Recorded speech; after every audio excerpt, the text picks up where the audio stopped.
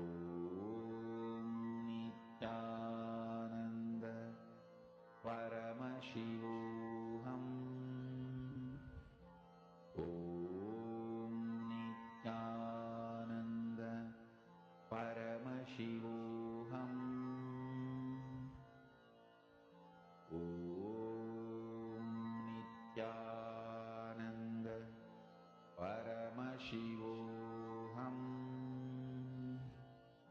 Om Nityananda Paramashivoham. Om Nityananda Paramashivoham. Om Nityananda Paramashivoham. Om Nityananda Paramashivoham. Om Nityananda Paramashivoham. Om Nityananda Paramashivoham. Om Nityananda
Shivoham. Om Nityananda Paramashivoham. Om Nityananda Paramashivoham. Om Nityananda Paramashivoham. Om Nityananda Paramashivoham. Om Nityananda Paramashivoham. Om Nityananda Paramashivoham. Om Nityananda Paramashivoham. Please relax slowly, very slowly. Please settle down.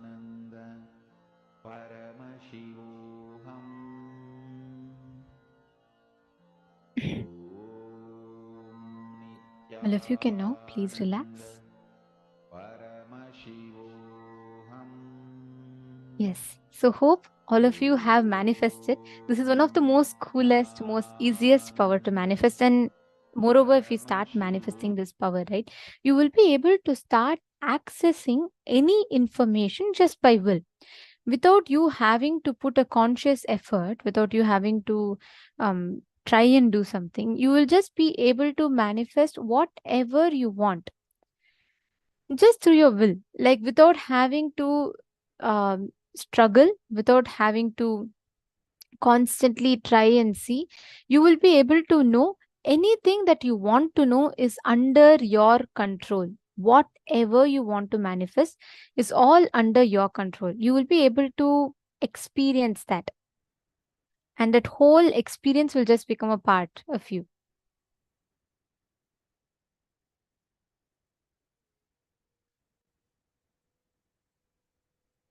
All right.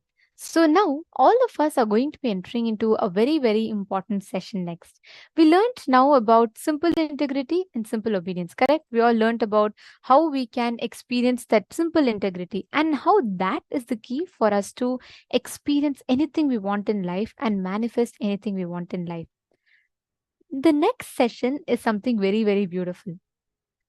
Whatever we do in life, the one thing that we all seek for is success. Whether you're making an investment, whether you are making, you're working on some big project, whatever you are doing, the one thing we all seek always is success. But success, as we think, how do we achieve it? By working for success, do you actually get success? Do you all know? By working for success, you actually don't manifest success. By working for something in particular, you manifest success. And what is that? Swamiji is going to be revealing to us that sacred secret. What exactly, when we work for in us, can lead us to success? Let us listen to those sacred revelations now. And let us all get ready to listen to that revelation. Working for success, planning for success always leads to failure. Working for excellence always makes you successful. Understand? Planning for success, working for success always leads to failure. Working for excellence always makes you successful. Listen and internalize. Understand?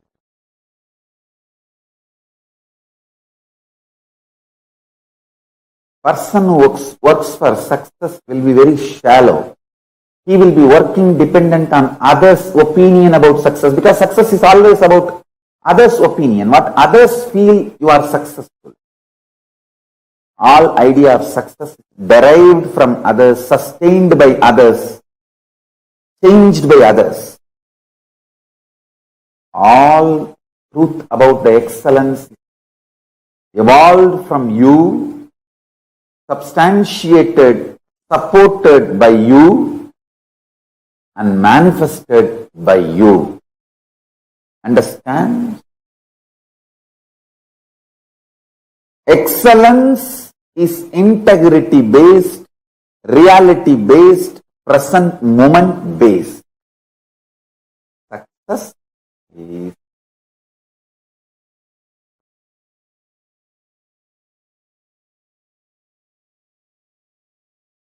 others' opinion based. A person who lives with all the time strategizing cunningly bothers about success.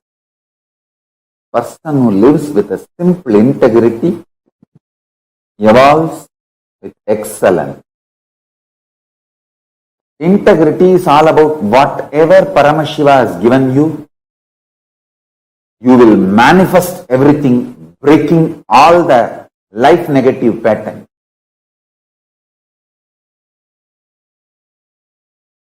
Even in your sleep, you know how to be in tune with Paramashiva and manifest state, space, powers, being, superconsciousness of Paramashiva. Excellence is all about from where you are, raising yourself to the next.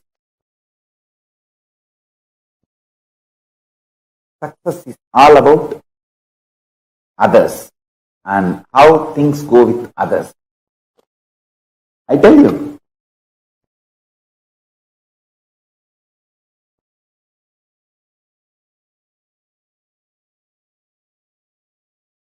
with idea of success, you will always be wavering,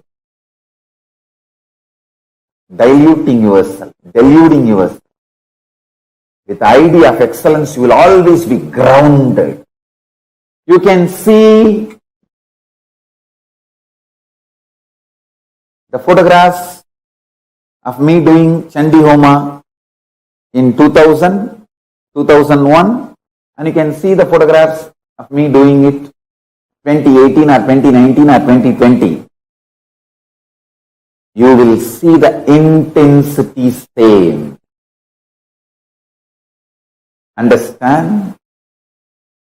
The outer external things might have changed. It was a mud in 2000, maybe brass or copper in 2004-5, and silver. Now it may become soon gold. Who knows? Understand? I always work for excellence. That is why the so-called outer success happens or not, I neither get frustrated nor get tired or bored. The worst part with the success is, if you don't get, you will be frustrated. If you get it, you will be bored. But with excellence, you will be intensely excited. Go on feeling the excitement. If you see the video records of me doing Chandi Homa in 2000, and if you video record now me doing, you can see the bhava samadhi same. Because intensity is same. And I tell you, excellence is always integrity and intensity based, not external things based. It is always integrity and intensity based, not external things based. I tell you.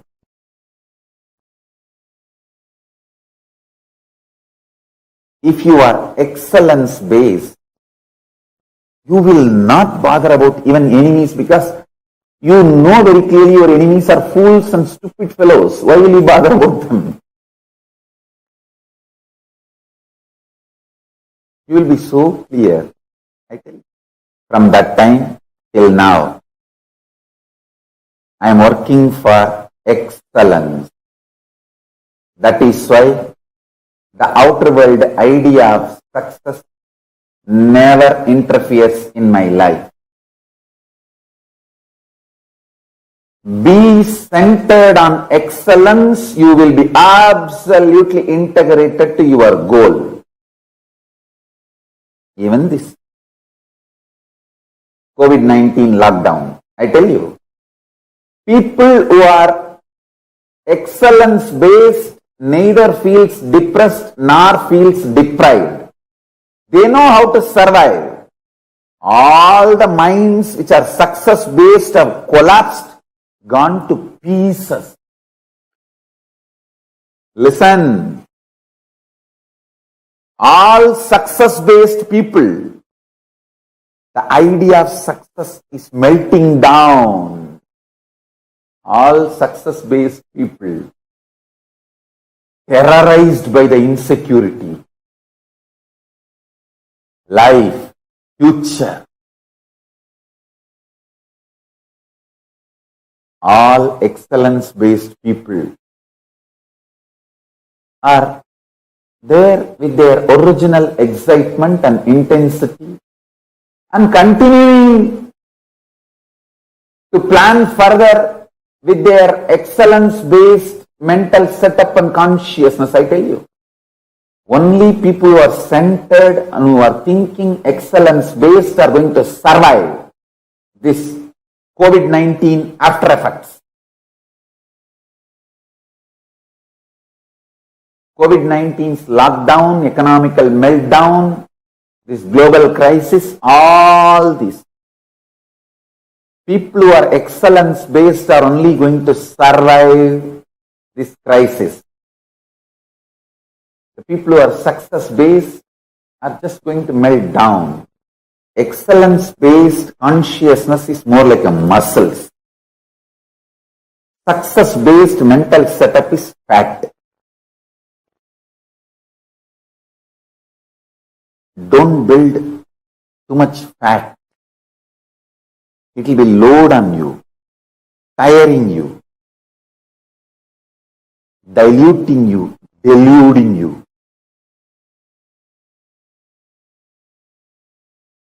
Almost like destroying you. I'm telling you.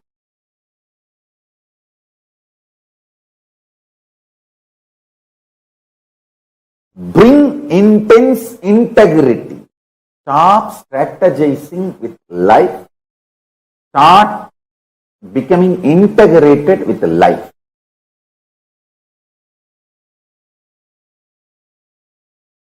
I have seen every person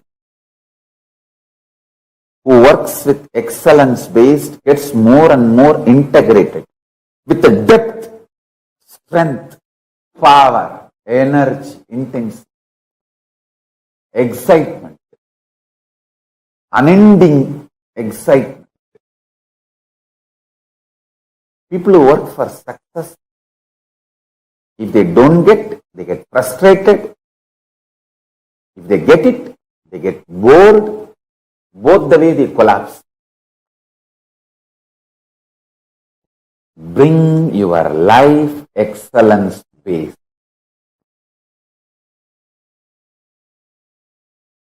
Nothing can touch you, nothing can disturb you, nothing can distract you. Bring your life excellence based. Bring your life excellence based.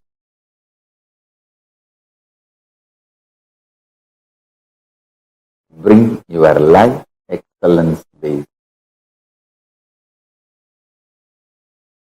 Drop the idea of success. Make yourself centered on excellence in everything you do. Whether your health, or wealth, or power manifestation, relationships, anything.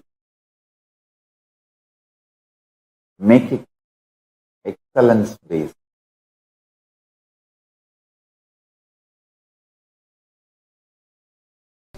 When I started the Sangha, everyone asked about money, from where money is going to come. How money?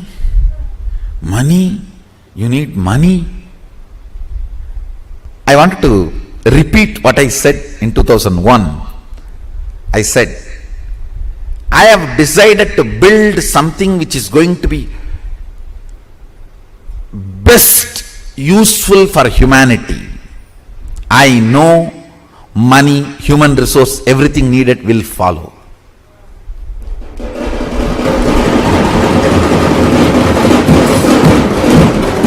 I am planning to build something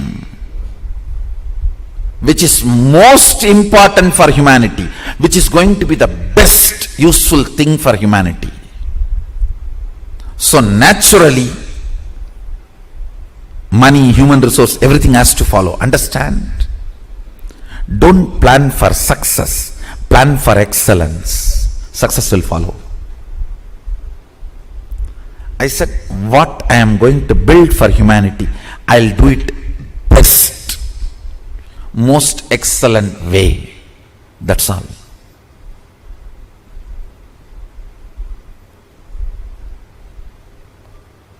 More and more of me makes the Anya come down. Anya means will. To come down, and will starts believing in more and more of impossibility. Impossibility takes over your will. If you think with responsibility, energy flows straight. Means you manifest your reality. But that is also not enough.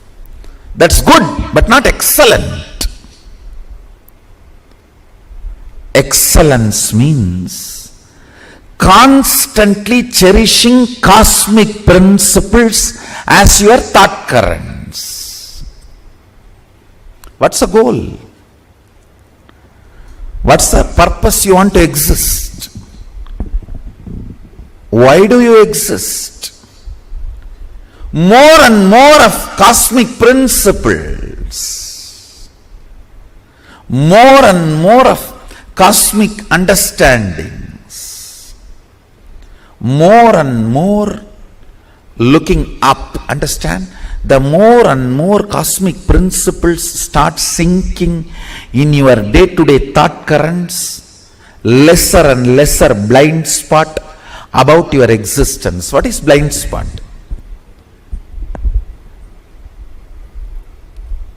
The gap between why and how. The gap between why and how is blind spot. Why you exist and how you exist. Why you want to do something, but how you do something. Why you want to live, but how you live. The gap between why and the how is blind spot. That gets healed when you cherish more and more cosmic principles. I tell you,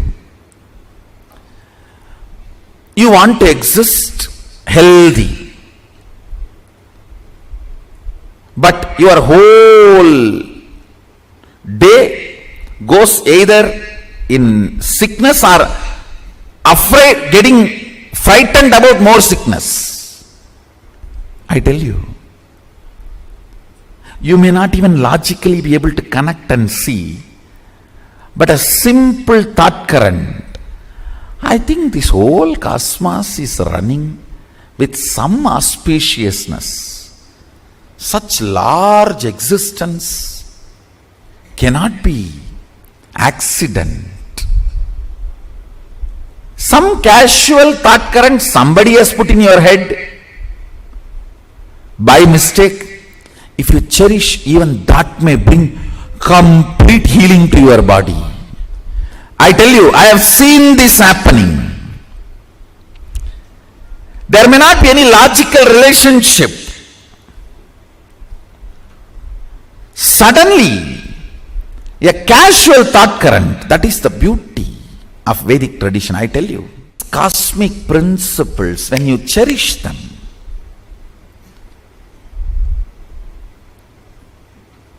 completely unconnected problems get solved.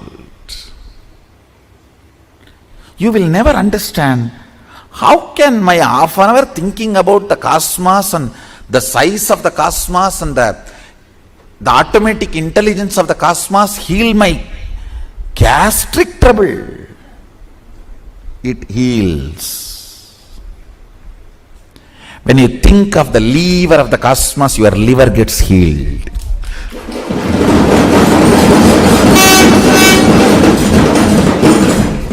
I tell you,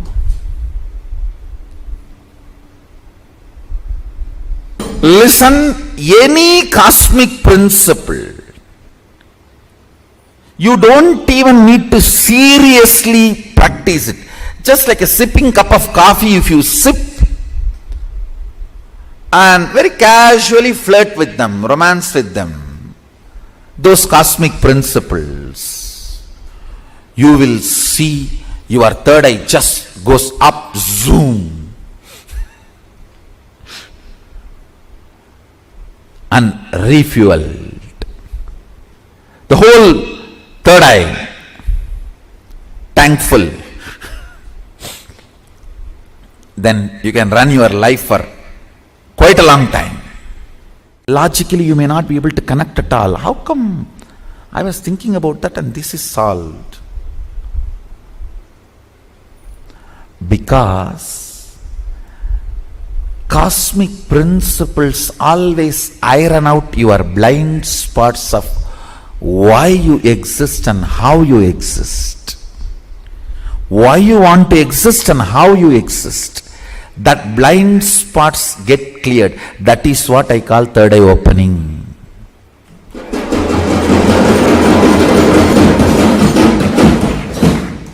That is what I call third eye opening.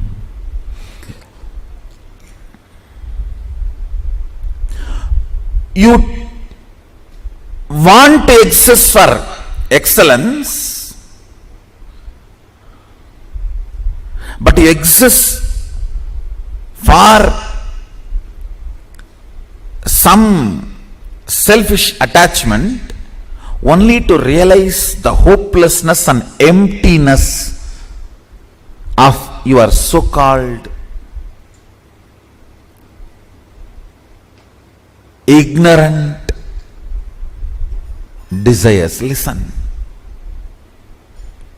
I am not at all against the desires getting fulfilled, reality.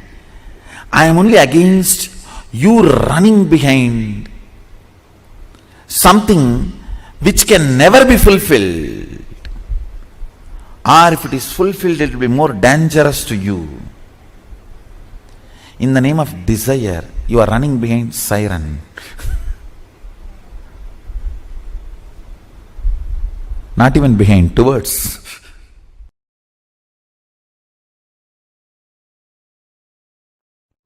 Castrating you to be a just consumer.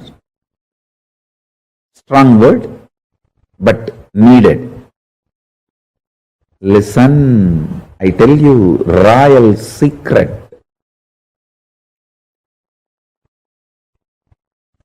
Whenever you expect result, the kind of the anxiety, anxiousness, frustration, your mind is more faster than the light and sound. It can visualize, imagine the goal of your life now itself before even you begin, and already feel frustrated, feel empty with your goal, one side. The other side, feel tired and bored and terrorized about the effort you need to put to achieve that goal, it can create extremely dangerous, multi-dimensional complexities, complications and life negative patterns. I tell you, there are only two societies in the planet Earth. Societies that believe, work for excellence, not remembering success, and the other societies just depressed. That's all. Some are wise, W-I-S-E. Others, otherwise. That's all. There are only two societies on the planet Earth. One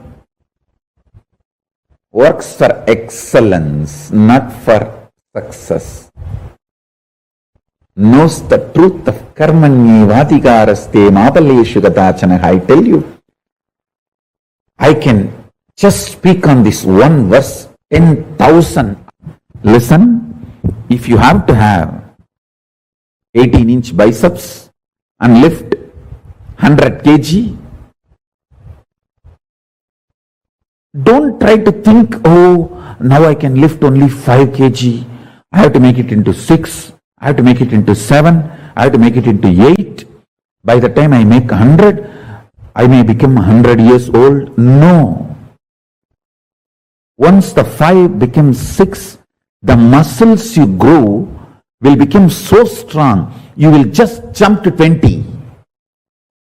And then the muscles you grow will be so strong, you will just jump to 60. It will not be the gradual growth. Understand? When Krishna says, Karmanyevadhikaraste mabaleshu gadachanaha, he says, don't put your middle class shitty mind on the grand success you are going to celebrate. The middle class shitty mind has extremely uncountable numbers of blind spots. Infinite number of blind spots filled middle class mentality, which is all the time looking for success with a tremendous agitation and anxiety. When Krishna says, Karmanyevadhikaraste mabaleshu gadachanaha, he means, he tells you to be grounded, excellence based. Today 5 kg, tomorrow let me become excellent. Forget about what is success. 100 kg or 200 kg lifting. 5 kg. Now, let me move to excellence. Excellence means it may be 6 kg or suddenly I may be able to do it 60 kg. Excellence is all I need to focus, not success. Having success in the mind, you will cause multiple blind spots. All the diseases described in psychoanalysis and psychiatric, I think both are different way of robbing you. So, all the disease they describe, everything will come to you if you look for success leaving the excellence. People who look for excellence go beyond what they imagine as success or others imagine as success. Never even my own disciples who have absolute devotion to me even imagined I will make a nation till I announced.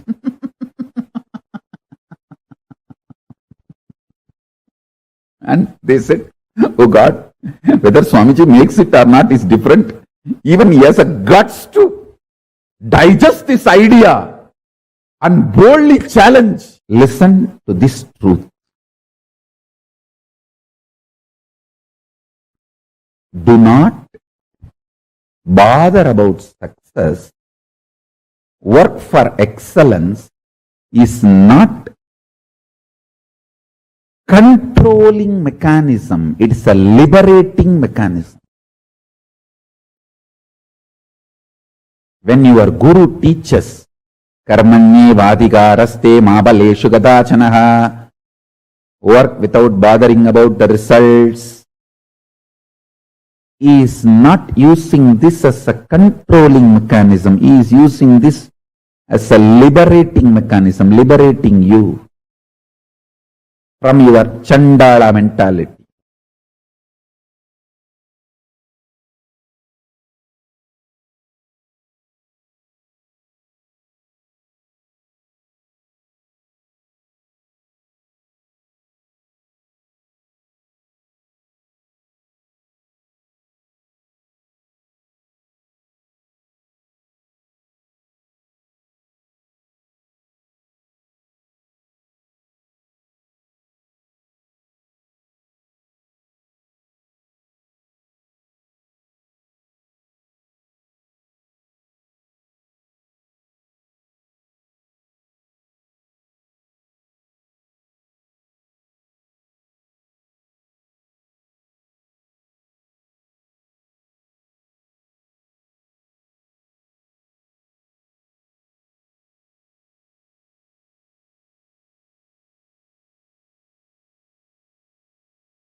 What did you all understand?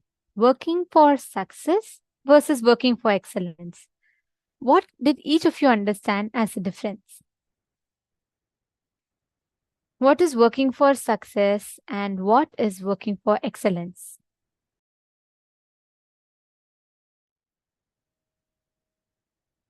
Can I request everyone to share? See, Samji gave a very important example. Most of the times, what we all do, right? We all think that, okay, let me aim for success. Let me manifest success. We all think, okay, let me focus on success, focus on success. We set a standard. That's good. We do set a standard for ourselves, saying, okay, this is what I want to achieve. But the catch is, right after you set that for yourself, what do you start doing? You literally stop expanding or even considering any other possibility that you possibly can experience by the time you can manifest something there. That is what Swamiji explained as the most important thing. If you work for excellence, you will look for what next can you do. If you work for success, You will look for an imaginary goal and you will already give up and decide that it is not possible for you to achieve that goal. And you will, based on that, come to the conclusions, life negative conclusions, that it is not going to be possible, you cannot work it is not going to help you. All that will run inside your inner space.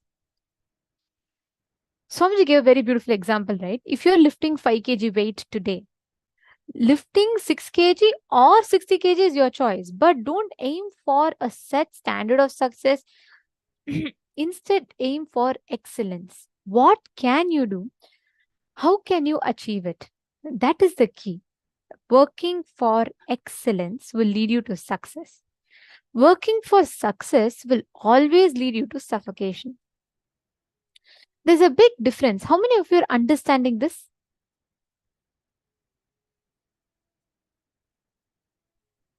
Please put yes in the chat. I'd like to see how many of you are understanding this beautiful truth that Swamiji has revealed.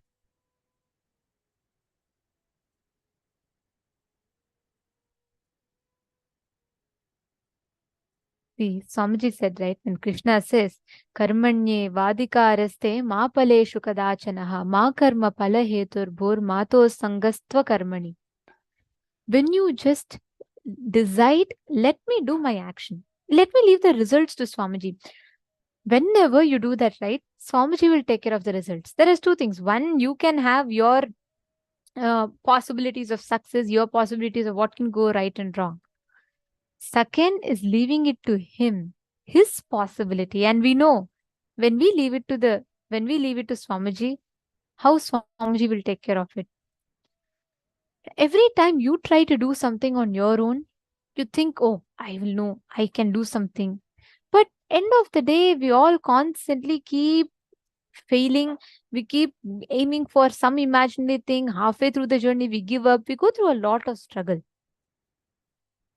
When you just leave it to Swamiji, and when you just decide, okay, let Swamiji take care. Swamiji will take care of it. Let me leave whatever I know to Swamiji. From there, let Swamiji take care of it. That space in us that we have, that will lead us to success. Take a few minutes and internalize this one important truth. Just see in your life, where all do you think constantly this aspect you repeat in life, where you are stuck so much with an imaginary standard of excellence that you forget to work, imaginary standards of success, but you forget to even take steps towards that and you give up. Instead, start with excellence. Means, what can I do best with what I have at this moment? Let me start with that. That will make you have tremendous will persistence in life.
very slowly. Please relax. One of the most important initiations that all of us are going to be receiving today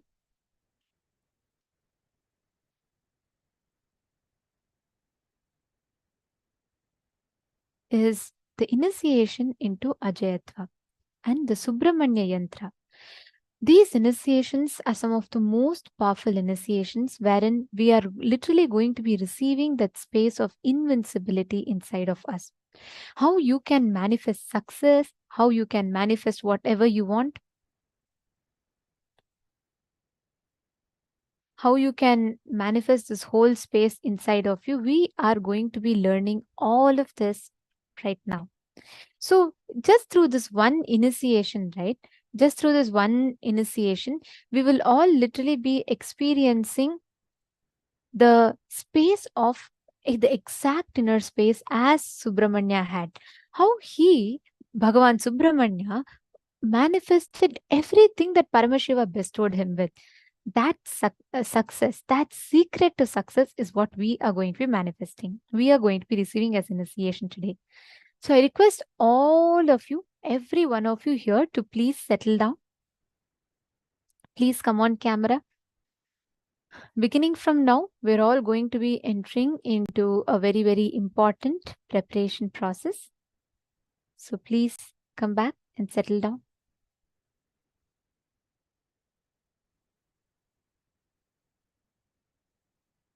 Yes, let us now listen to the next session in preparation for the darshan.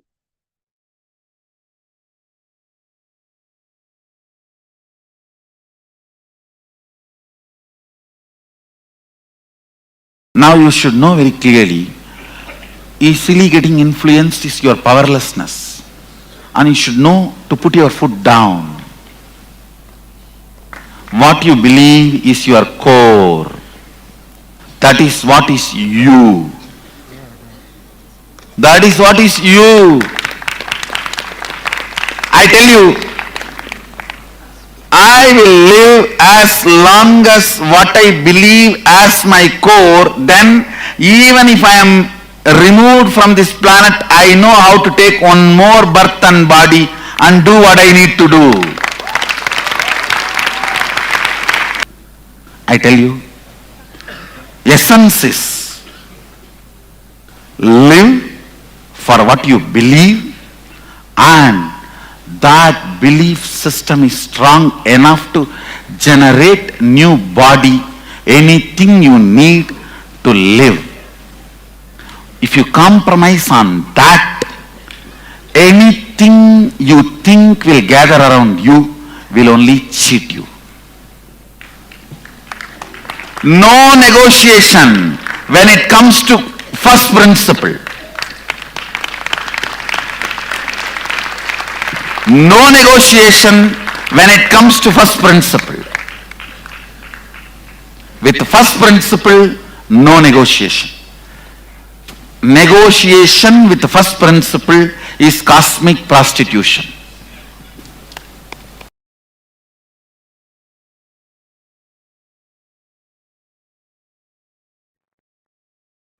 Understand,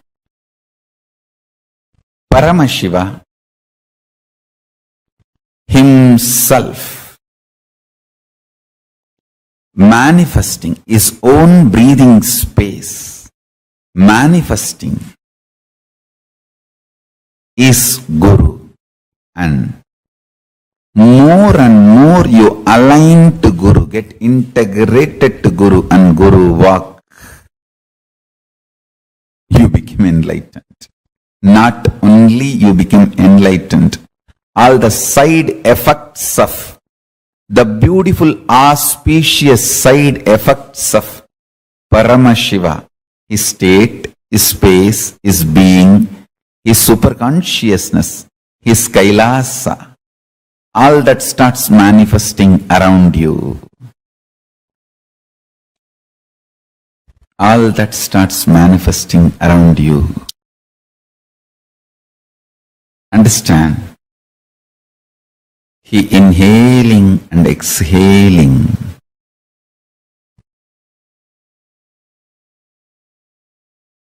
He manifests manifesting himself.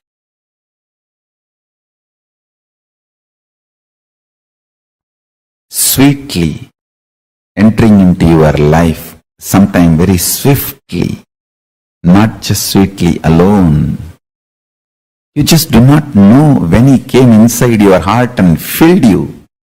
You just wake up and you know you are he and he is you, and all around your home his photographs, and all over your cell phone, social media, his photographs, and just in your mind only his name, and all the time his satsangs are going on and his music and whatnot. Suddenly you know that he is there all around. You have now new jata getting done for you, and from your head to toe the whole hairstyle, lifestyle, everything has changed. You just know he is you and you are him, feeling intensely blessed and blissed. Blessed and blissed. All the time you know you are from ear to ear. You are sitting with your cell phone, laptop, you are laughing on your own, you are smiling on your own. People ask, what is going on? What is happening with you? People can't tolerate if you are happy on your own. See, if you are sad on your own, they are very happy. If you are happy on your own, then it means you are making a statement that you don't need others to be happy. That is too much. They feel insecure. If husband is happy on his own, wife can't handle. And wife is happy on her own, husband can't handle. Then what for I am here? I should make sure at least your happiness is dependent on me.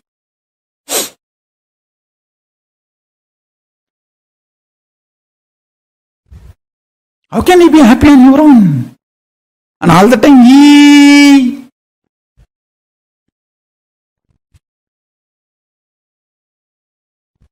one of the greatest side effect, beautiful side effect of Paramashiva happening in your life is he fills you sweetly, swiftly. You are blessed out and blissed out.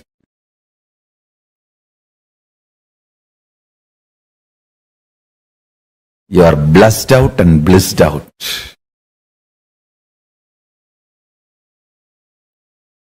His breathing, touching the planet Earth is his own amsa, his own extension, his own being, his own incarnation. He himself manifesting as Guru.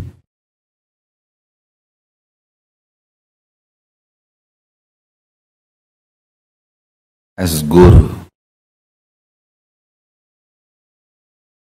Understand,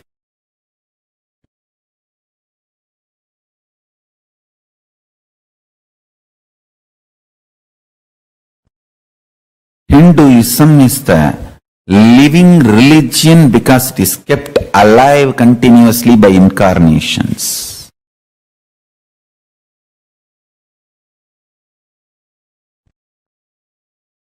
Again and again and again.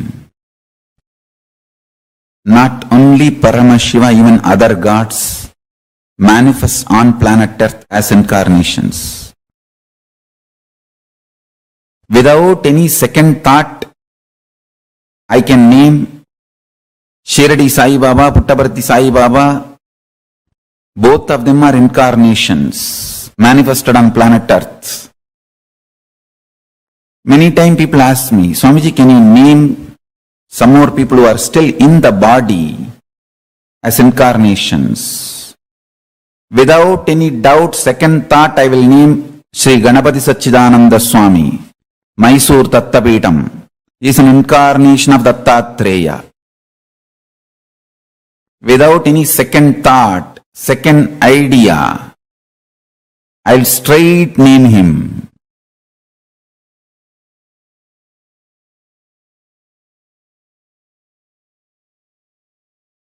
Only truth can empower you. Be empowered by the truth because it is truth.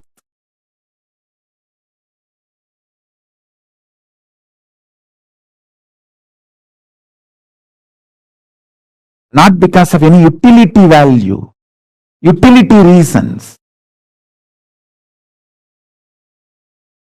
Many uses you will find because of this truth is great.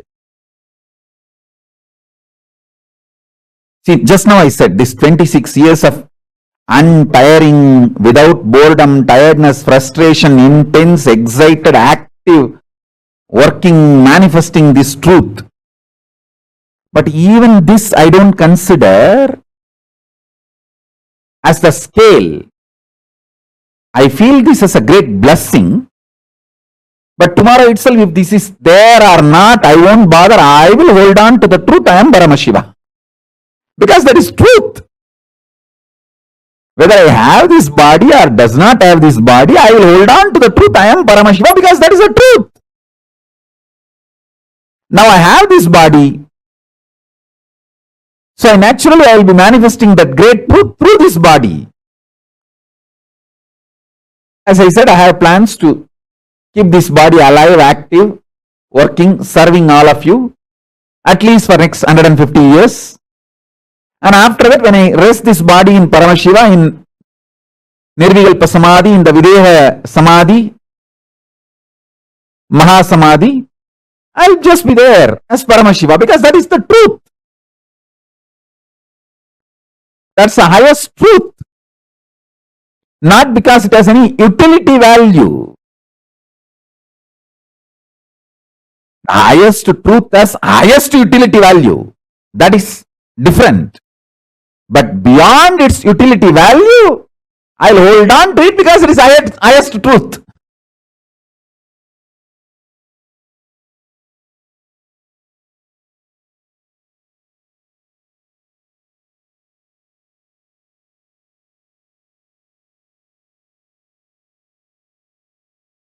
I am chaste to my Guru, I am obedient to my Guru because he is my Guru. I am his disciple, that's all. Not, I will never have a negotiation.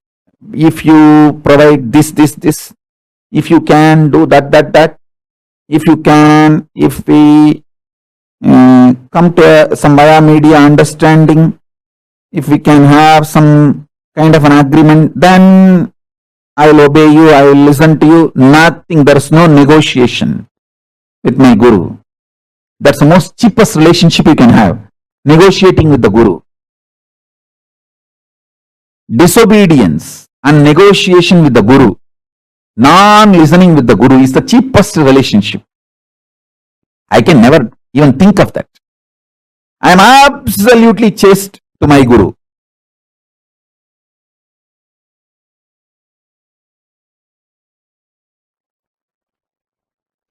The resistance is the last dying delusion. Because you entertained delusion for quite a long time, you have given so much power to your delusion for quite a long time. The delusion tries its last attempt, whether it can still possess you, it can still hold you. Delusion knows if you decide to take a jump, you are going to be blessed, showered with the trillions and zillions of times what you renounced or what you even imagined about your life. Understand, Tyaga makes you a different level being. That is too much for your delusion. So it's a crying farewell, the delusion giving for you when you decide for Tyaga.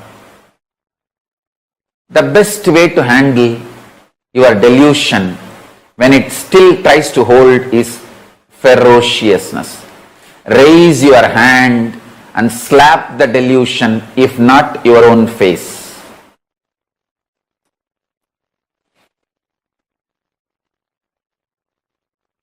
ferociousness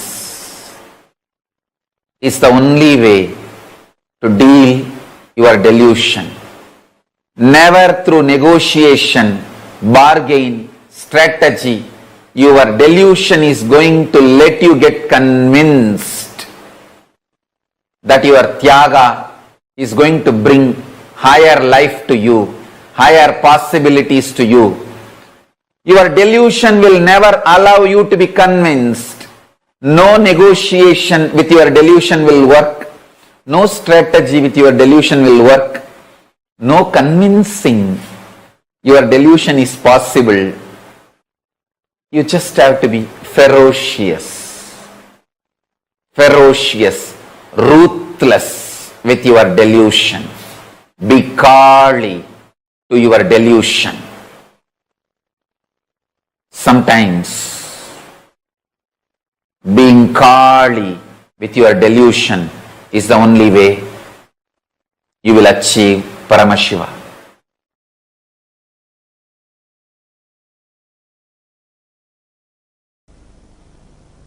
Worshipping the unknown is worship of Kali. Worshipping the unknown is worship of Vishnu. Vishnu means what? Unknown Vyakti. The Avyakta who fills the Vyakta and Avyakta is Vishnu.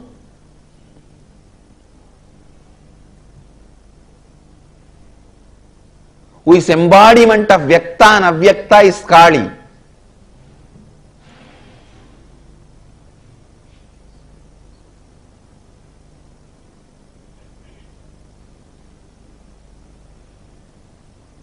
If you just complete with your fear of unknown, you will have the courage to enrich the whole world.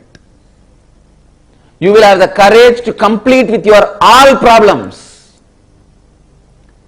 Courage to enrich the whole world and courage to complete with all problems is one and the same. If you don't have the courage to complete with all components of you, you will have the same fear outside to reach out to people. That is why I tell you, the person who completes will be the real enricher. The person who enriches will be the real completer. Enriching and completion goes hand in hand intensely. Enriching and completion are like a anga, not step by step. Patanjali says Ashtanga Yoga means 8 parts of yoga. He doesn't say Ashtapatha Yoga means 8 steps of yoga. No, Ashtanga Yoga. Yama, Niyama, Asana, Pranayama, all of them are different components of yoga, anga of yoga. Same way, completion, enriching, causing, integrity, authenticity. Integrity, authenticity, responsibility, enriching and causing, completion. All the 6 are Shashtanga Yoga, not Shashtapatha Yoga. Shashtanga Yoga. Complete, enrich, cause, everything together. Your completion will cause enriching and enriching will cause completion. When you are afraid of handling some questions from others, some doubts from others, you are afraid of handling some incompletions of you. If you handle that incompletions of you, you will have the answer to enrich others, cause others.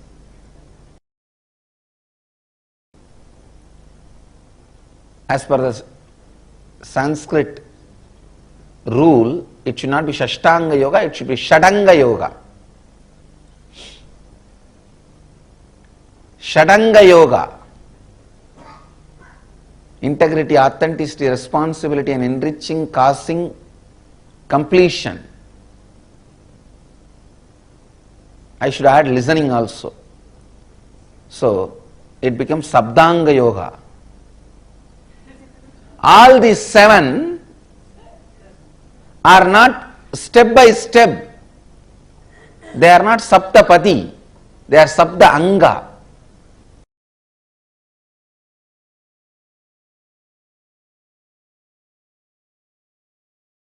If you feel I am your puppet, be assured you have a relationship which I had with my Guru Arunagiri Yogeshwara. The Guru Shishya Parampara is going to continue through you. You are going to be my successor. Because that is the way I felt with my Guru. It's not logical. Logically, only Guru is supposed to feel the disciple is puppet. But in reality, it doesn't happen that way. A disciple feels Guru is his puppet, and suddenly, in that feeling, he loses himself into Guru without even disciple's knowledge. Disciple has become a puppet in the hands of Guru. That's the way exactly it happened in me. I am telling you the secret as it is because today is my Guru's day and I want to be integrated to him and integrated to you. It looks very illogical. It may even be very difficult for people to digest. But I am not talking to maintain a pseudo dignity. I am talking to maintain and keep my integrity. My integrity to my Guru. And what happened between me and him? How it happened? I have to tell my disciples so that that can start happening between you and me.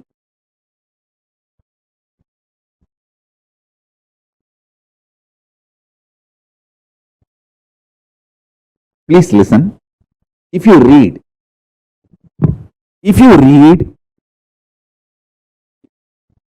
intimate reminiscences of Ramakrishna and Vivekananda, you will simply realize Ramakrishna was puppet in the hands of Vivekananda. And Vivekananda just lost himself. Without even knowing, he became puppet in the hands of Ramakrishna. Samartha Ramdas and Shivaji, Ramakrishna and Vivekananda, Aurobindo and Aurobindo mother, all this I can give as the ideal Guru-disciple relationship, where the disciple experienced Guru as the puppet in their hand, but without even their knowledge, they became puppet in the hands of Guru. So that the border, commanded, commander, commanded, these three has disappeared, dissolved. The commander, commanded, all this just disappeared.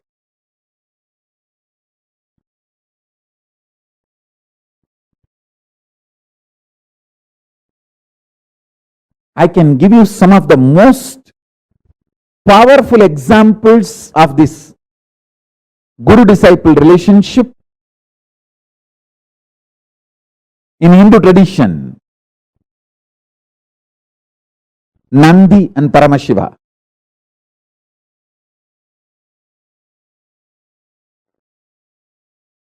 Devi Meenakshi had a disciple called Sumati. Sumati and Devi Meenakshi.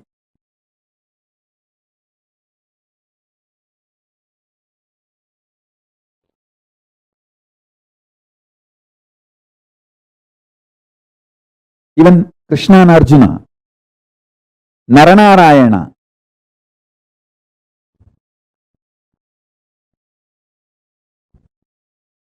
In the modern day, Bhagavān Swaminarayan and his disciple Akshar Purushottam Maharaj.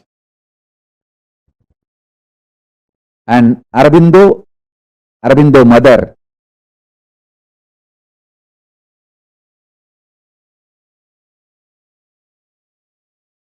I tell you, love can just open all gates of all lokas. Up, down. Tyaga can open only up to tapoloka. Brahmanyana, enlightenment, can open only up to Brahmaloka. All the punyas, good actions, dana dharma you do, charity you do, yaga yajnas you do, can open only up to Swargaloka.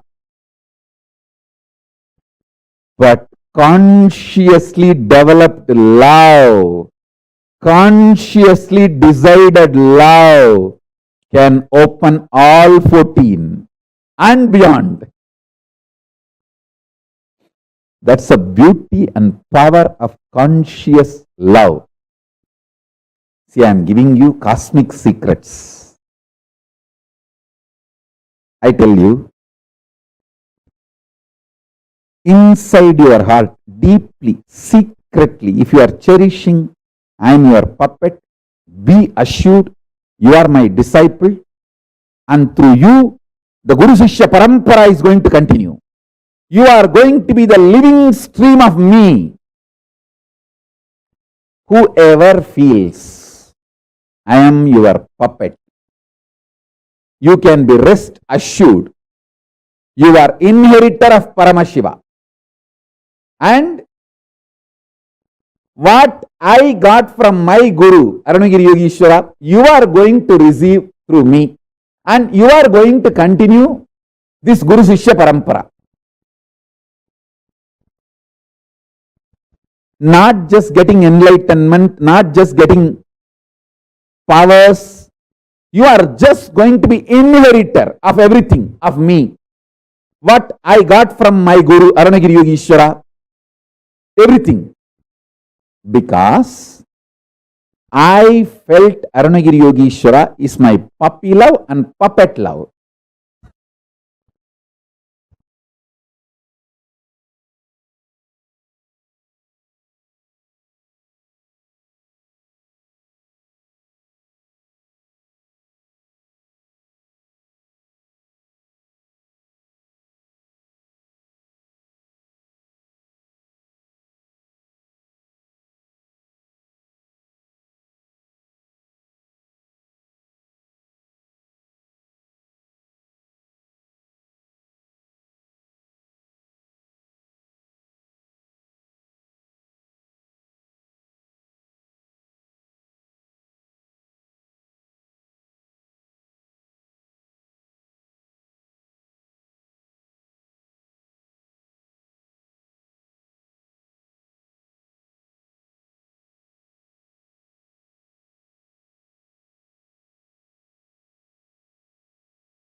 Nityananda,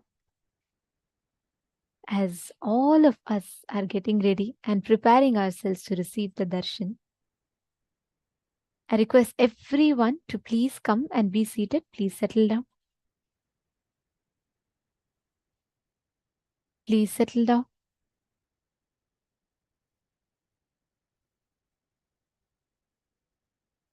Can I request all of you to please come on camera, please?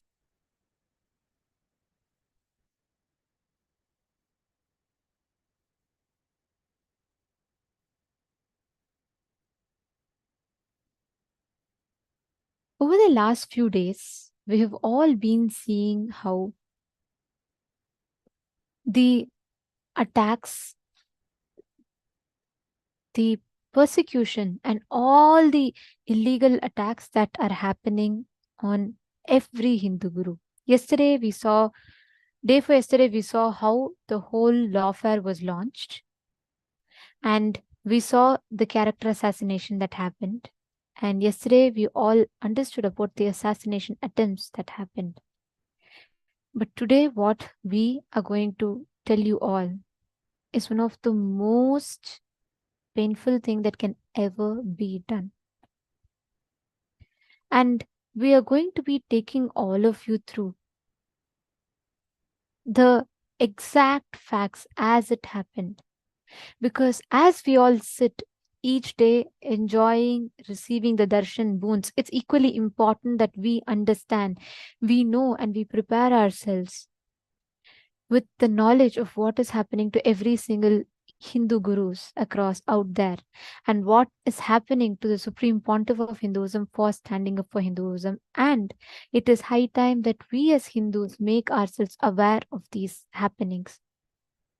Because only if we all come together, only when we all understand, realize the depth of these attacks that is happening, only that will wake us up to the reality of what we see. From the 15th of August, we showed you how just the last 5 days, continuously the demolishing of Kailasa Trishulam has been happening. The demolishing of that whole temple monastery campus has been happening. And we had Ma Bhaktika Swami, who was sharing with us about how the attacks had happened, how the anti-Hindu elements had barged into the campus, how they broke everything out there. And that too, Ma, it was on a And national how holiday. the whole attack broke out in Kailasa Trishulam. Every one of you that are sitting here, as we prepare ourselves to receive the darshan, let us prepare ourselves with the right knowledge, with the right awareness of what is happening to Hinduism. What exactly we as The whole Hindus, thing. what sacrifice an avatar needs to make, and what is our current status today. Joining with me in this segment is also Ma Nitya Bhaktikananda. And Ma Bhaktika, you were sharing about how the Kailasa Trishulam was attacked and how the anti-Hindu elements, despite the land belonging to us legally, despite your grandmother giving it to the Supreme Pontiff of Hinduism, how the attacks have been happening relentlessly just to get that land under the control. The latest attack, Ma, if you see, it has happened on the 15th of August. It's a national holiday. And we had, if you see those pictures, the entire police rung and the entire revenue rung, the DRO, the RDO, the Tahsildar, the revenue inspector, the entire police rung on a national holiday, that too 15th of August for India, Independence Day. They are all there just with the JCB machines. They come and not even one word they are telling the sannyasis there why they have come, what for they have come. There is no inquiry. There is nothing.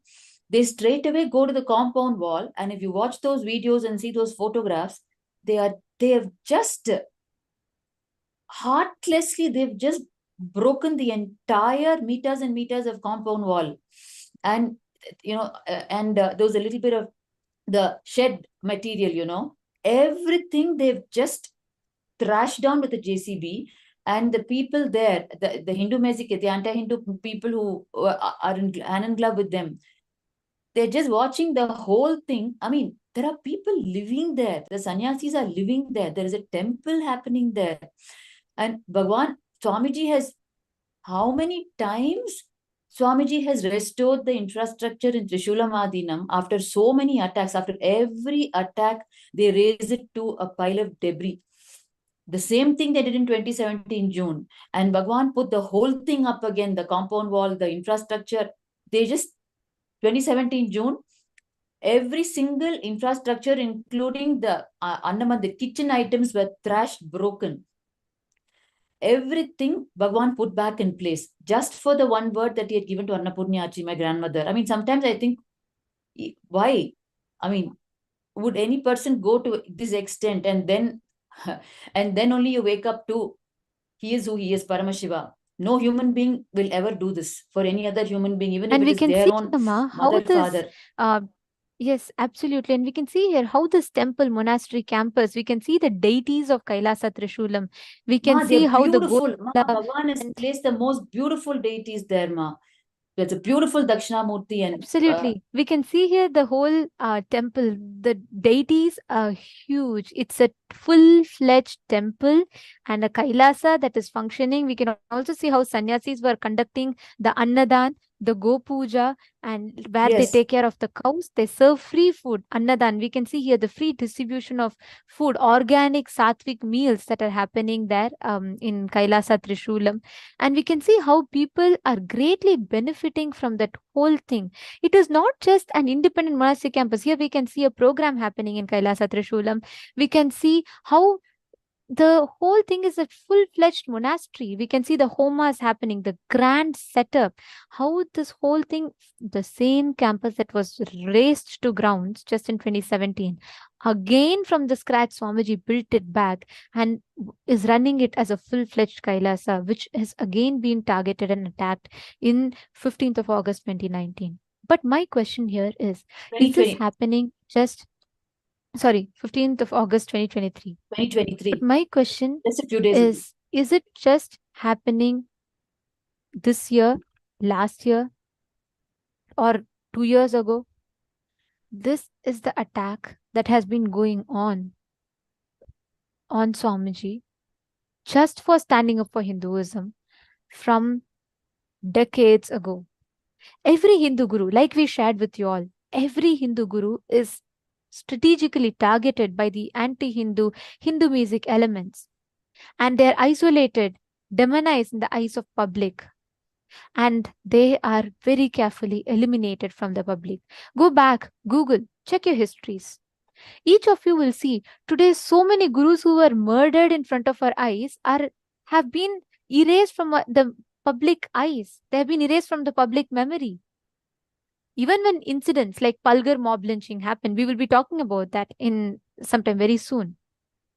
Even when incidents like this happen, where in front of our eyes, there's a brazen mockery to justice itself. We can see all this happening right in front of our eyes, but there might be some talks about it for a few days in social media, and after that, the public moves on. That is the unfortunate current reality of the world today. But it is our responsibility to remind the world again and again of what Tyaga, what all our Hindu gurus have been through, what our Swamiji has been through, the Supreme Pontiff of Hinduism has been through. Yesterday, I was sharing with you all how Swamiji was being chased continuously from one place to another, one place to another. 45 hours had passed. It was a complete, like a full-on chase from one place to another. Every single campus that they calculated, the anti-Hindu elements calculated that the Supreme Pontiff of Hinduism would go through, they had already placed their henchmen there and they had started destroying it. The next place that they targeted was Embalamadinam, Kailasa in Embalam, which is present day in Tamil Nadu. And we can see how the whole Kailasa Embalam was razed to grounds. Literally, the whole Adinam, the moment the anti-Hindu element, the Hindu music elements targeted, and the moment they realized that Swamiji could be going there, that is the next route that is possible, they placed the anti-Hindu elements there. They placed the henchmen there with all the weapons that are needed to attack. All the disciples were brutally attacked.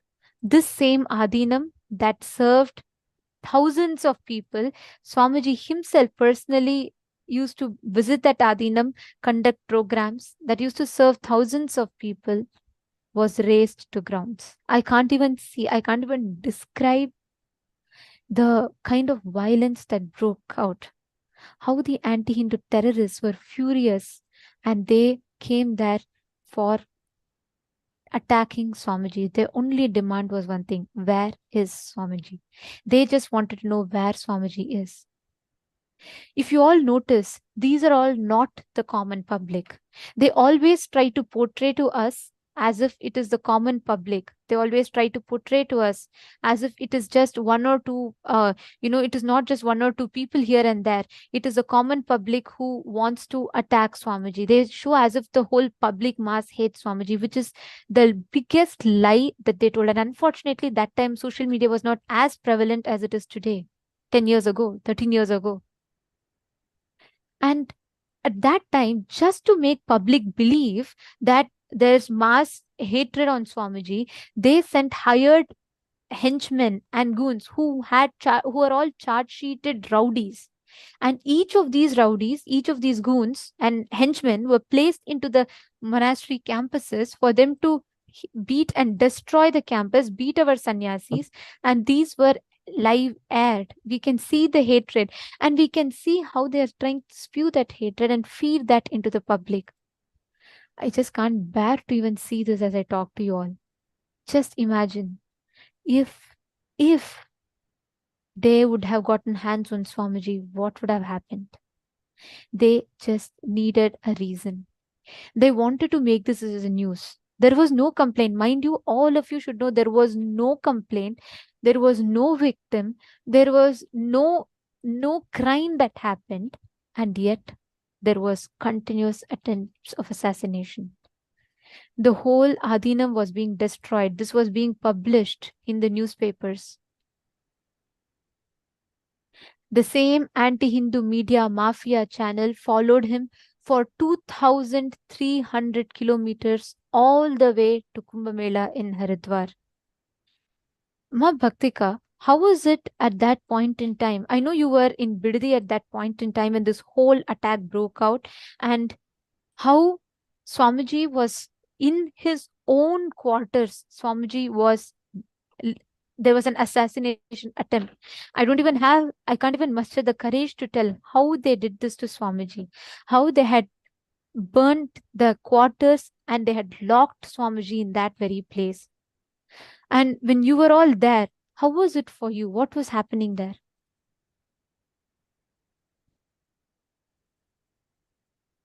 I mean, that's one thing I would never want to go back to, Ma. Every time I go back to it, it just gets more and more gory. Swamiji is our breath, our lifeline. We just couldn't, we were just frozen in our tracks. We didn't know what to do. And the police and everyone was just standing and watching. They were not allowing us to go. We didn't know anything about Swamiji, we didn't know whether what was happening to him. I mean, the entire Adi Kailash was burning. We couldn't believe, actually, we were just too shocked. The morph video was one, and then in today's morning, this whole thing just lands on us. I mean, we couldn't even imagine. We were actually completely frozen in our tracks. We didn't know what to do. Bhagwan's quarters was burning. Then, I mean, what is happening inside? What is going on inside? It was just like, what to say? The whole thing was, first of all, so new to us. This whole concept of the attack was so new to us. And we couldn't believe that they were actually trying to kill Swamiji. I mean, first of all, we didn't know what to do, because it was too huge. And when they want to get Swamiji's life, then your brain stops working. You don't know what to do. And they're too powerful. They're so powerful. And that's the first time we were being exposed to even such a huge attack. And for us, more than anything else, the property being burnt, everything being burnt, our mind froze because we didn't know what was happening to Swamiji inside his quarters. People were expecting us to respond to the situation of Adi Kailash burning. But your brain is not functioning because you don't know what is happening to Bhagwan. If your breath is pulled off and you're expected to function, your source is gone. You don't know where your source is. You don't know what's happening to him.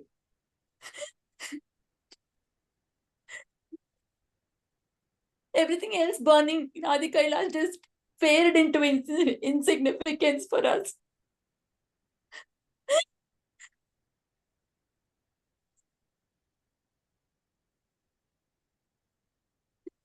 It was like, I can actually,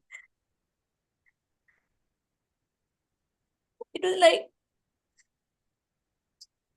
your whole world has come to an end. Then how does anything else matter? I can understand And at what that time, amount of pain it would have been through. Go ahead, Ma. Sorry, please go ahead. Please continue. and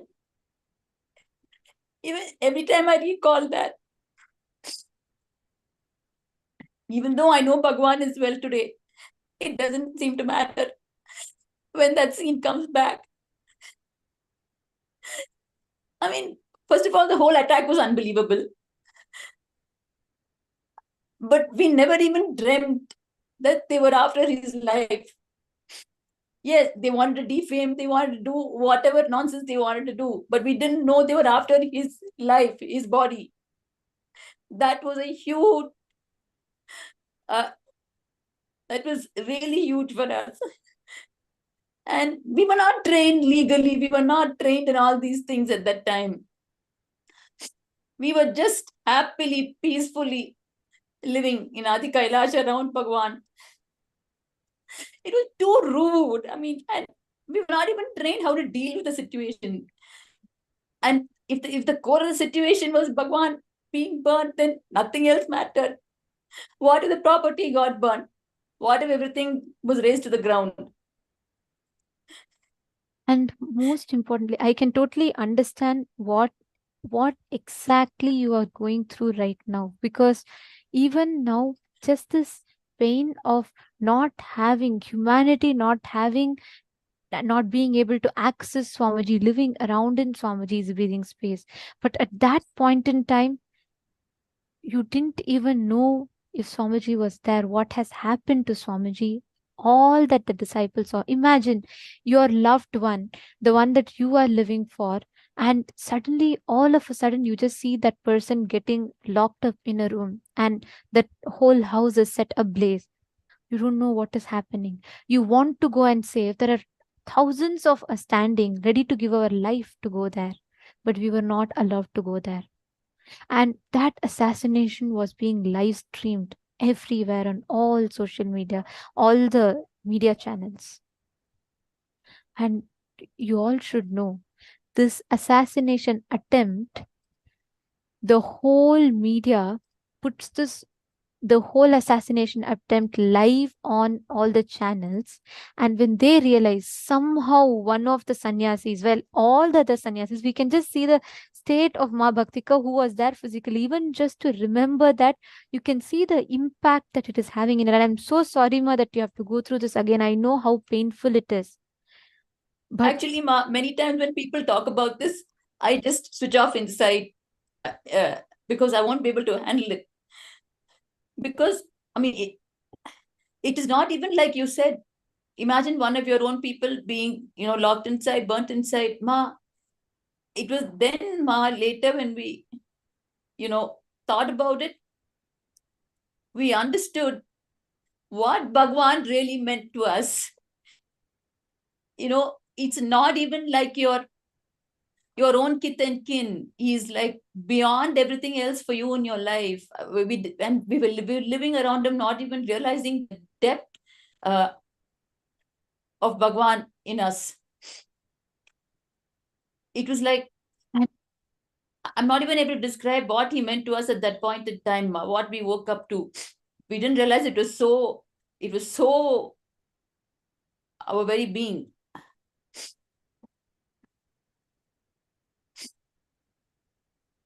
just imagine seeing our Swamiji, his whole quarters was set ablaze.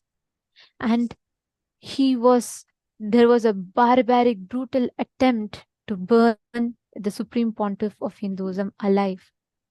All the local national media covered the burning of SPH alive in his own residence. And you all need to know, the media made a mockery out of this. Humanity has become so insensitive, so brutal, that we lock up a person alive and we just mock about it. The media was trying to speculate the whole thing by saying, is Swamiji inside? And right after that, they took the camera under the pretext. They tried to find out where Swamiji's body was. I mean, I'm so sorry. I have no words to tell this, and I neither have the courage to talk this. The whole thing, the very same people who are supposed to protect the law and order was standing there and making a brazen mockery of justice, a parody on humanity itself. Not a single person, not one person of all those who attempted to burn the Supreme Pontiff of Hinduism alive was arrested. Not a single person, not a single complaint was filed. Many of our sannyasis went and pleaded. You all should know, somehow one of the sannyasis jumped in through the backside window, the bathroom window, and they were somehow able to take Swamiji alive outside, somehow carry out Swamiji to safety. It didn't just end here. When all of the sannyasis went and pleaded, when all of them went and begged for a complaint to be filed, just so that we can arrest, we can bring justice to what has happened, not a single complaint was filed, let alone filing a complaint. The whole media channel, all the media made a mockery out of the whole thing by bombarding the headlines next day. Every media channel screamed in hate speech. They put a headline next day saying, "Godman vanishes into thin air using black magic." After attempting to burn Swamiji alive, when they could not find Swamiji's body there. Ma, the extent to which they went, what meets the eye is so inhuman. But what people don't know, what didn't meet their eye, is more inhuman. They actually froze our bank accounts. Where would we get the money from to live? They ensured they didn't leave one stone unturned to destroy Swamiji and his mission and to kill him. They froze our bank accounts. To what extent can they even think? I mean, isn't there no limit to how inhuman you can think? What did Swamiji do to you? And it was so, and you cannot freeze a bank account just like that. It is completely illegal. The whole paranoia for us was, if things were going legally, then we had some hope, but nothing that was going was legal. Right from burning of Adi Kailasa to chase they gave Swamiji, to thrashing all the properties, to freezing all our bank accounts so that we will not have money, and they thought everyone will go away because there will not be any money. And then they impounded Bhagwan's passport. Nothing went, and then we applied for an anticipatory bail. Ma, even for a person who has committed a murder, he is given an anticipatory bail so that he will have that security for him to represent. And here is Bhagwan. They're denying a bail for him. And they beat up all the Adinavasis. They outrage the modesty of the female sannyasis. I mean, isn't there no limit to how, I mean, what has Bhagwan done to you except heal you, except give you spiritual health, except being there for you when even your own family will not be there? He has done everything for you. Why will you have so much of hatred, that too towards him? I mean, nothing was adding up in our mind. We didn't even know why they were attacking with so much of vengeance. Because Bhagwan or us, we have not done anything to anyone except serving. Ma, I have seen 20 years, Ma, Bhagwan's hard work. Right from even before Adi Kailasa started. Exactly. And seeing, and especially knowing that from the scratch, the only thing that Swamiji did was give to humanity. The only thing that Swamiji literally lived every second of his life was to gift to humanity. Just gift Ma, everything and the just extent to to which humanity. they went, Ma, they actually at one point in time, they put a curfew saying that we cannot group up, like congregate within our own ashram. So we just had to, inside our own ashram, we could not talk to each other. They put a curfew like that. I mean, it was just taken to unbelievable extremes. And they kept in, and not only that, Ma, Bhagwan's arrest, the whole thing was illegal. The entire arrest of Bhagwan was illegal. We had gone for an anticipatory bail, and we are in the court, and our lawyer is presenting for the anticipatory bail because Bhagwan, we know very clearly what they are after. Only now we are waiting to see what next.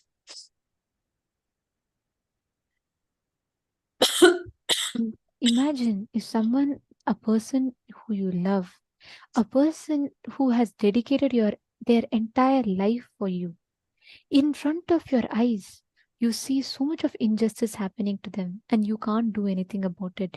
That was the state of every single sannyasi like Ma Bhaktika who were there on that day in the campus. Right after this, the media didn't end here. The whole attack didn't end here. The anti-Hindu media mafia followed Swamiji, chased Swamiji for the next 2,300 kilometers all the way to Kumbh Mela in Haridwar. Despite all of these attacks that were happening, despite the entire media witch hunt that was happening, just to keep his commitment alive as a Mahamandaleshwar, as the head of Hinduism, as a leader of Hinduism, Swamiji made sure he is keeping the Anavichinna Parampara, the unbroken tradition of making sure that the pontiffs, the supreme pontiffs, attend the Kumbh Mela festival that happens every few years once. And despite all this, Swamiji made it a point, despite all the risks that were there, despite every single thing, after such a brutal assassination attempt, do you all know what Swamiji did? Just to make sure that this tradition that has been kept alive for tens and thousands of years does not go waste. Swamiji made sure he went and attended the Kumbh Mela. Just to make sure, if Swamiji chose, he could have, if Swamiji wanted, Swamiji had a choice to choose to withdraw from everything at that point in time. Swamiji could have withdrawn. After someone puts you into a hut and tries to burn you alive, who will want to go back to that society which did everything bad to you? After you have given yourself, just imagine if each of you had given your life to one group of people. You serve that city, you serve that whole area around, you live every moment, you spend all your money feeding them. And in that same place, and the same people, if they come back, attack you, lock you up in a room and try to literally assault you physically, what will you do? What will each of your response be at that point in time? Can I request every one of you to post in the chat? How do you think you would have responded if you were there in that same situation, where everyone that you gave your life for is attacking you back?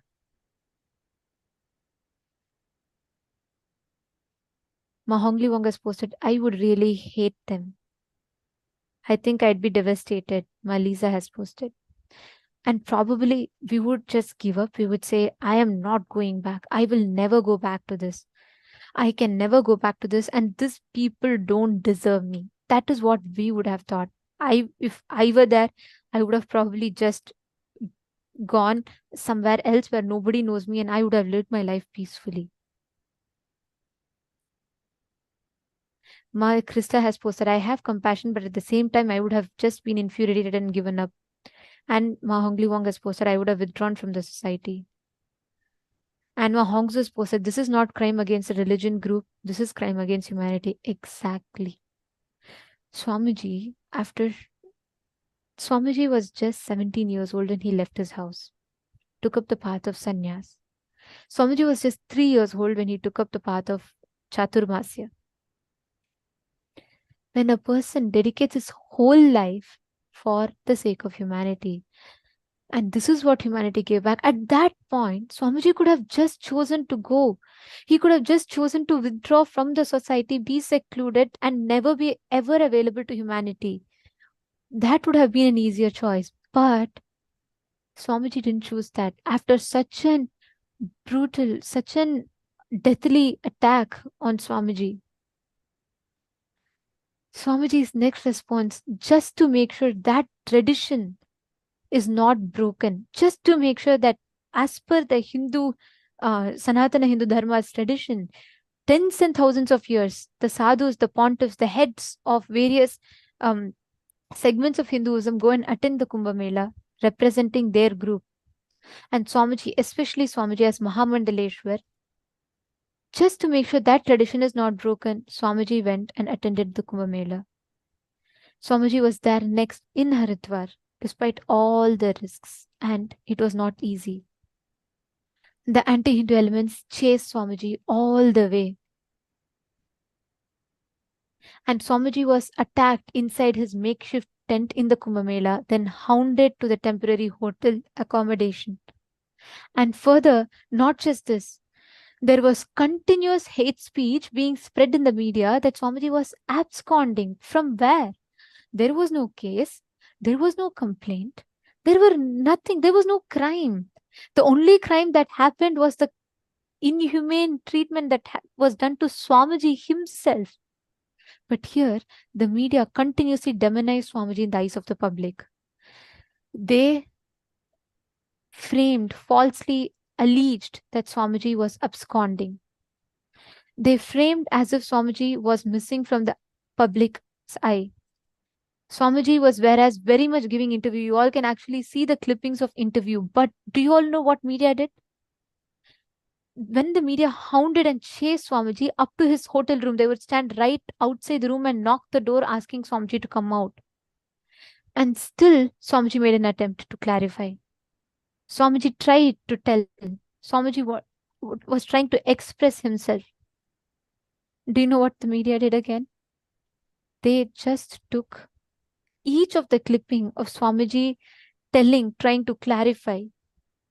The media mafia chased Swamiji right from the burning quarters of SPH where he was locked inside all the way to Haridwar, right into his hotel room. You can actually see the first screenshot where they project Swamiji's hotel room live on TV. This was more than distance of 3,000 kilometers just to attack Swamiji. This is one of the most painful screenshots ever. This is a snippet of a newspaper, and I am reading out the exact lines from this newspaper which spread hate speech. But in their hate speech, they have admitted one of the most brutal truths. This newspaper, the exact lines they say, and I quote, a local journalist allegedly slapped him for giving selective interviews to some television news channels. These media channels, these so-called journalists, the local scribe, the local journalists, this inhumane media, they actually went up to Swamiji's room. They attacked Swamiji. They actually tried physically assaulting Swamiji. They tried stabbing Swamiji. But the media tried to downplay the whole thing by claiming they slapped. Can any media choose to assault someone physically, literally attack someone physically just for that person not giving interview? And this, despite Swamiji making all himself available, despite all the attacks, all the assassination attempts, despite the attempt of trying to burn Swamiji alive, Swamiji still came back, tried to clarify. And this is what the media did. And proudly, you all can see here, they are proudly displaying that they physically attacked Swamiji. This is the most brutal, most inhumane thing that can ever happen to an avatar. This is the worst thing, let alone an avatar. This is the worst thing we can do to any human being.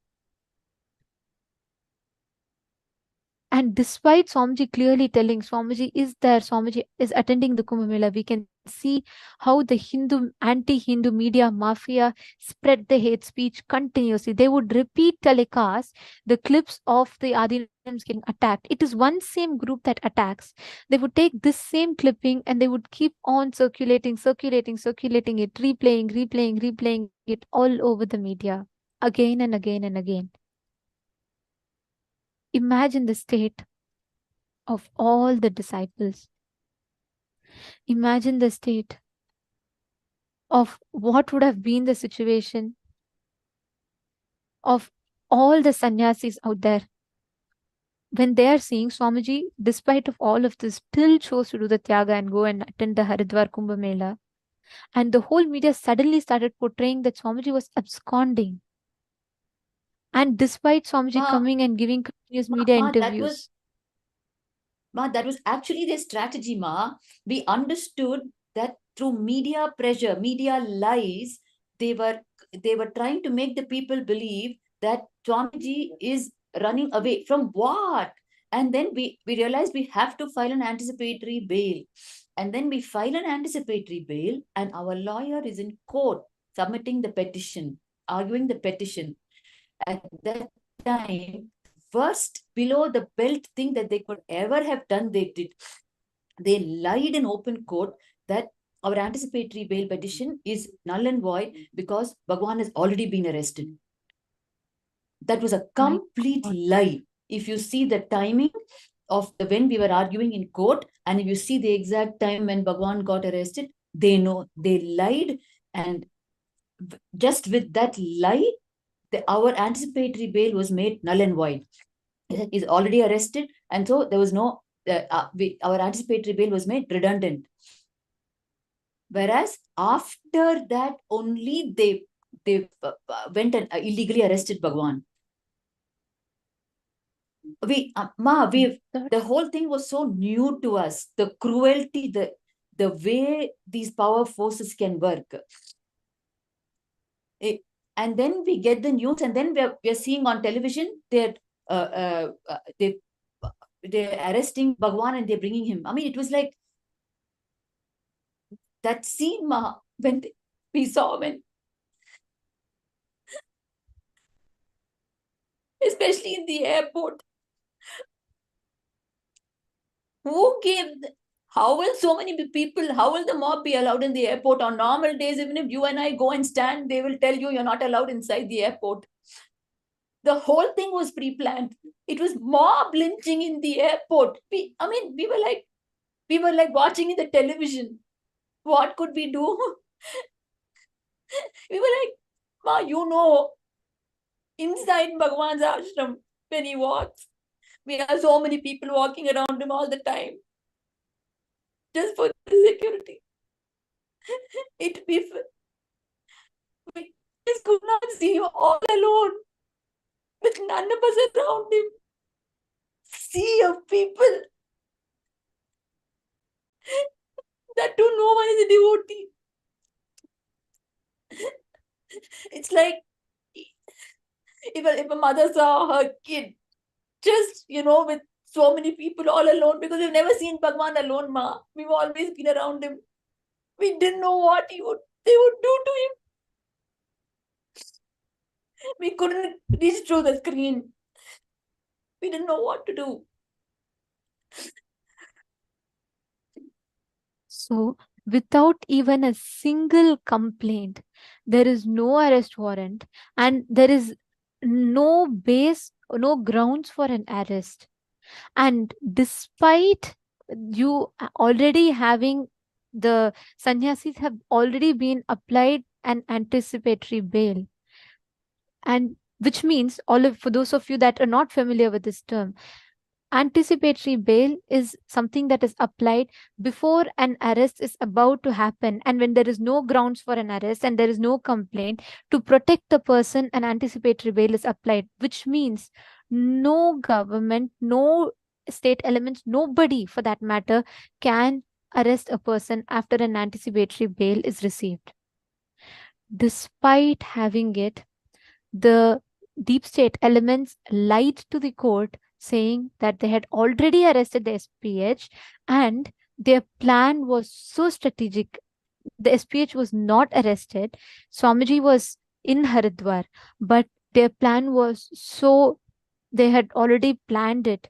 They conspired the whole thing. They came and lied to the court, like Ma Bhaktika was saying. They lied to the court, saying that they have arrested Swamiji, the Supreme Pontiff of Hinduism.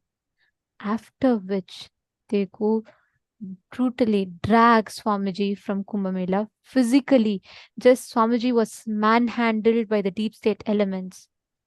The whole media mobbed Swamiji, and we all can see. I had just showed to all of you how they proudly put the news clippings of them physically attacking Swamiji. What amount, how inhumane can one be?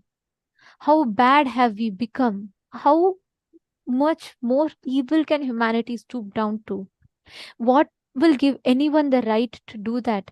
Let alone to an avatar, to any being for that matter.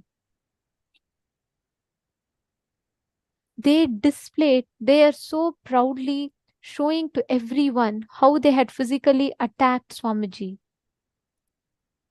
literally tortured Swamiji continuously by flashing the clippings again and again and again. And here you all can see how proudly the newspaper clip says that they have physically attacked Swamiji. Actually, what happened was even worse. There were acid eggs. There were people carrying harmful weapons, trying to, in the name of mob attack, they were trying to sneak into the mob to assassinate Swamiji. Here we can clearly see how one of the assassins who tried to stab a knife on Swamiji, and media concealed this whole attempt by publishing a false news, concealing it as a slap. And media justified the attack, concealing that as a local journalist, and justified their brutal attack on Swamiji. To what extent have we stooped down? An avatar who has given his everything to us, only to have been receiving the worst, the most gruesome, the most inhumane thing that anyone can ever go through. It was not easy. Next, we didn't know. Swamiji was just handed over to the mob. The police literally just, the anti-Hindu elements, the deep state elements literally just dragged Swamiji through the mob. The media, you all can see the kind of a violence that the whole group, the henchmen that were planted there were carrying. And Swamiji was just handed over. All the violence that they did was proudly telecasted across all media channels. There was no complaint. There was no grounds for arrest. None of these. Swamiji was targeted and Swamiji was arrested. Their only goal was one thing. They wanted to somehow eliminate Swamiji. This is not today or yesterday. This has been happening over and over and over and over, again and again. Everywhere they spread false news. They continuously incited so much of hatred in the eyes of the public, trying to show to the public as if everyone is hating, whereas the truth was it was only a selective group of henchmen who were there, who continuously tried to assassinate Swamiji. And we can see how the media continuously tried to project false news by continuously attacking our different campuses.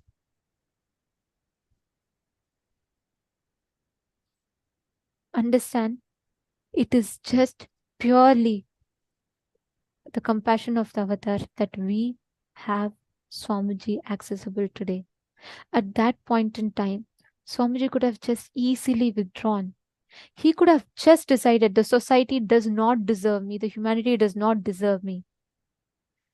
Many of you, when I asked, what would you do if your loved ones, the people whom you gave your life to, attack you or abuse you? So many of you had posted, I would have just chosen to withdraw. I would have never been able to handle. Ma Sadashivaya is saying about how she would have just withdrawn. So many of you have posted in the chat. Ma Dahananda is saying, I think I would have withdrawn from the society. And Ma Dahananda is saying, every part at that time and since has been the most inhumane of attacks on a most innocent being on planet Earth. And that's exactly how Ma Hongzhu is posted. That's exactly how crimes and manipulation and bully are done. Always portray the ones they target as bad and then take action in the name of taking justice or revenge. That is exactly what is done. Not today, not yesterday. Hundreds of years. For hundreds of years. I showed you all the statistics from the last 1 century. How every time when they want to attack, they isolate them. They first try to show as if it is only Swamiji. And then they demonize that person in the eyes of the public. Which is what they did by repeat telecasting the morphed video, which was declared morphed by the forensic labs. After which, they continuously incite mob hatred by planting henchmen in each of these places and attacking these places using the henchmen by showing as if public is attacking, showing as if public is hating. And this lays the ground for justification of onslaught of attacks. What justification can a media have to go and assault anyone? And you, as I read out to the newspaper clip to you all, they put, because Swamiji chose to give interviews to some media channels, they went and attacked. This is how brazen mockery of justice is done right in front of our eyes. Literally the worst thing that humanity can do to anyone, let alone an avatar, even any normal human being, no normal human being will even deserve this. But an avatar who has lived his life for the sake of humanity has been through this. I see so many of you. I'm sorry I'm not able to read out all of your messages. So many of you have posted the messages. My Tatiana Hughes has posted, how lucky and blessed we are now to have Swamiji.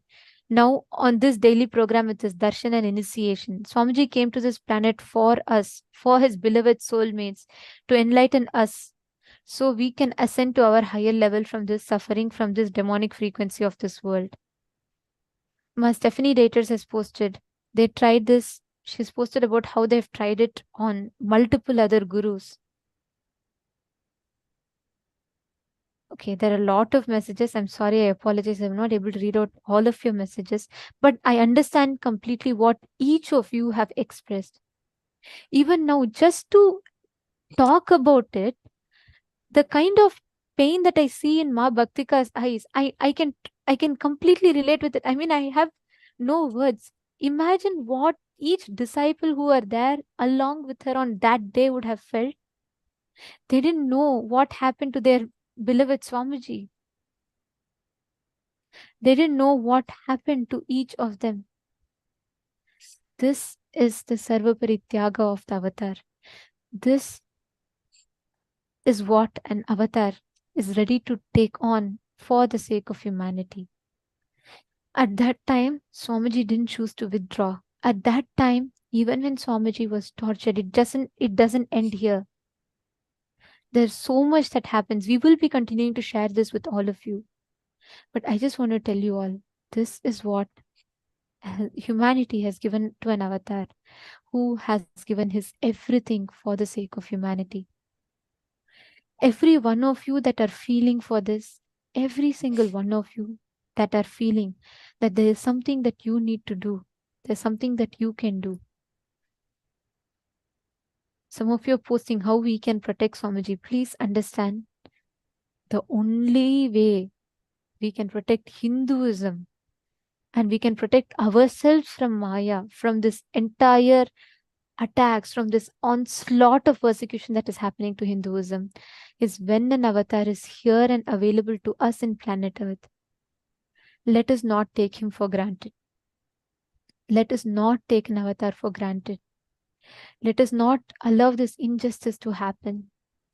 If we all stand up to create Kailasa, to establish Kailasa, we will create political legitimacy to Hinduism. Imagine how, without complaint, how can anti-Hindu elements, the deep state elements, just barge in and attack a person? How can they arrest Swamiji without a complaint? There was no complaint. You all should know there was no victim. In fact, there was no crime. There was no case even. And still, they were able to attack and illegally arrest Swamiji and falsely portray as if they're doing some great justice to humanity.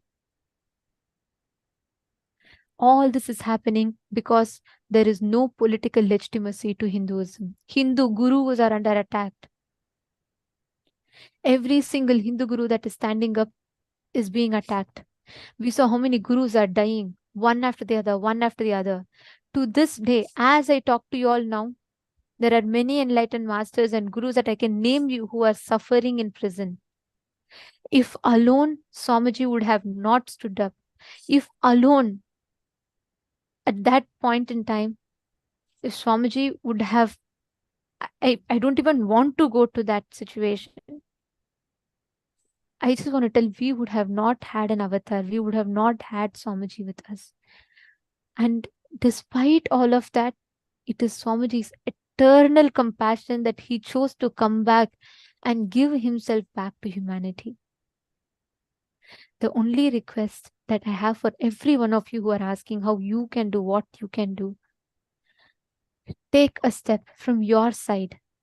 Every single time you see this, remember, remind yourself, if we, me, you are sitting, having a place to enjoy, talk about the glory of Hinduism, enjoy the gifts from Hinduism, it is all the attacks that Swamiji took on himself as a shield and the gifts that he gave to us. The only thing we can do back to such an avatar is create Kailasa so that no more gurus are attacked in the future. Swamiji wants to build Kailasa, create the political legitimacy for Hinduism, so that what Swamiji went through, no other gurus who stand up for Hinduism in the future has to go through. Even now, Swamiji is working only for humanity, only for us. Let us stand up. Let us all become the pillars and strength. And let us make Kailasa happen. Every single one of you that are here, sitting here with us.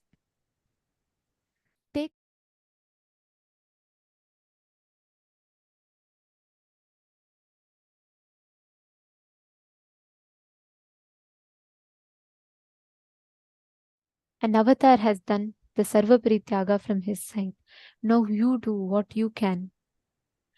If you are able to take sannyas, and if you feel there is someone whom you can inspire, whom you can make a part, every single person that you know, inspire them. Let us all stand up. Understand, this is not just some independent one group that is trying to build a nation for themselves. No. Swamiji is standing here and building, taking all of it for us, the 2 billion Hindus. Every single time, whether it is now, whether it is during the invasions, the only policy that was used mainly was isolating. Even now, so many common Hindus are under the delusion believing it is happening only to one organization, one guru. They isolate and try to portray as if it is just one segment. We should just stop being in this criminal negligence and delusion. We just need to wake up to the reality. Swamiji is the last hope, the only hope that Hinduism has right now. Every one of us, each and every one of you sitting here, and every single Hindu out there is responsible to stand up and protect. Let us, whatever you can, whether you can become part of Sarvagnya Pita, or whether you can inspire others to become part of Sarvagnya Pita, or whether you can inspire others to become sannyasi, you take a step. Inspire the Hindus around you to take a step.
Yes, hope all of you had a few minutes to sign up.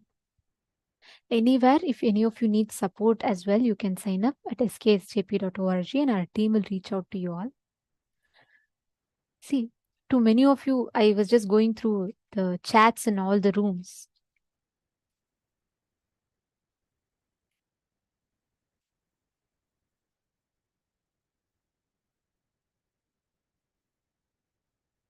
I see many of you ask one question.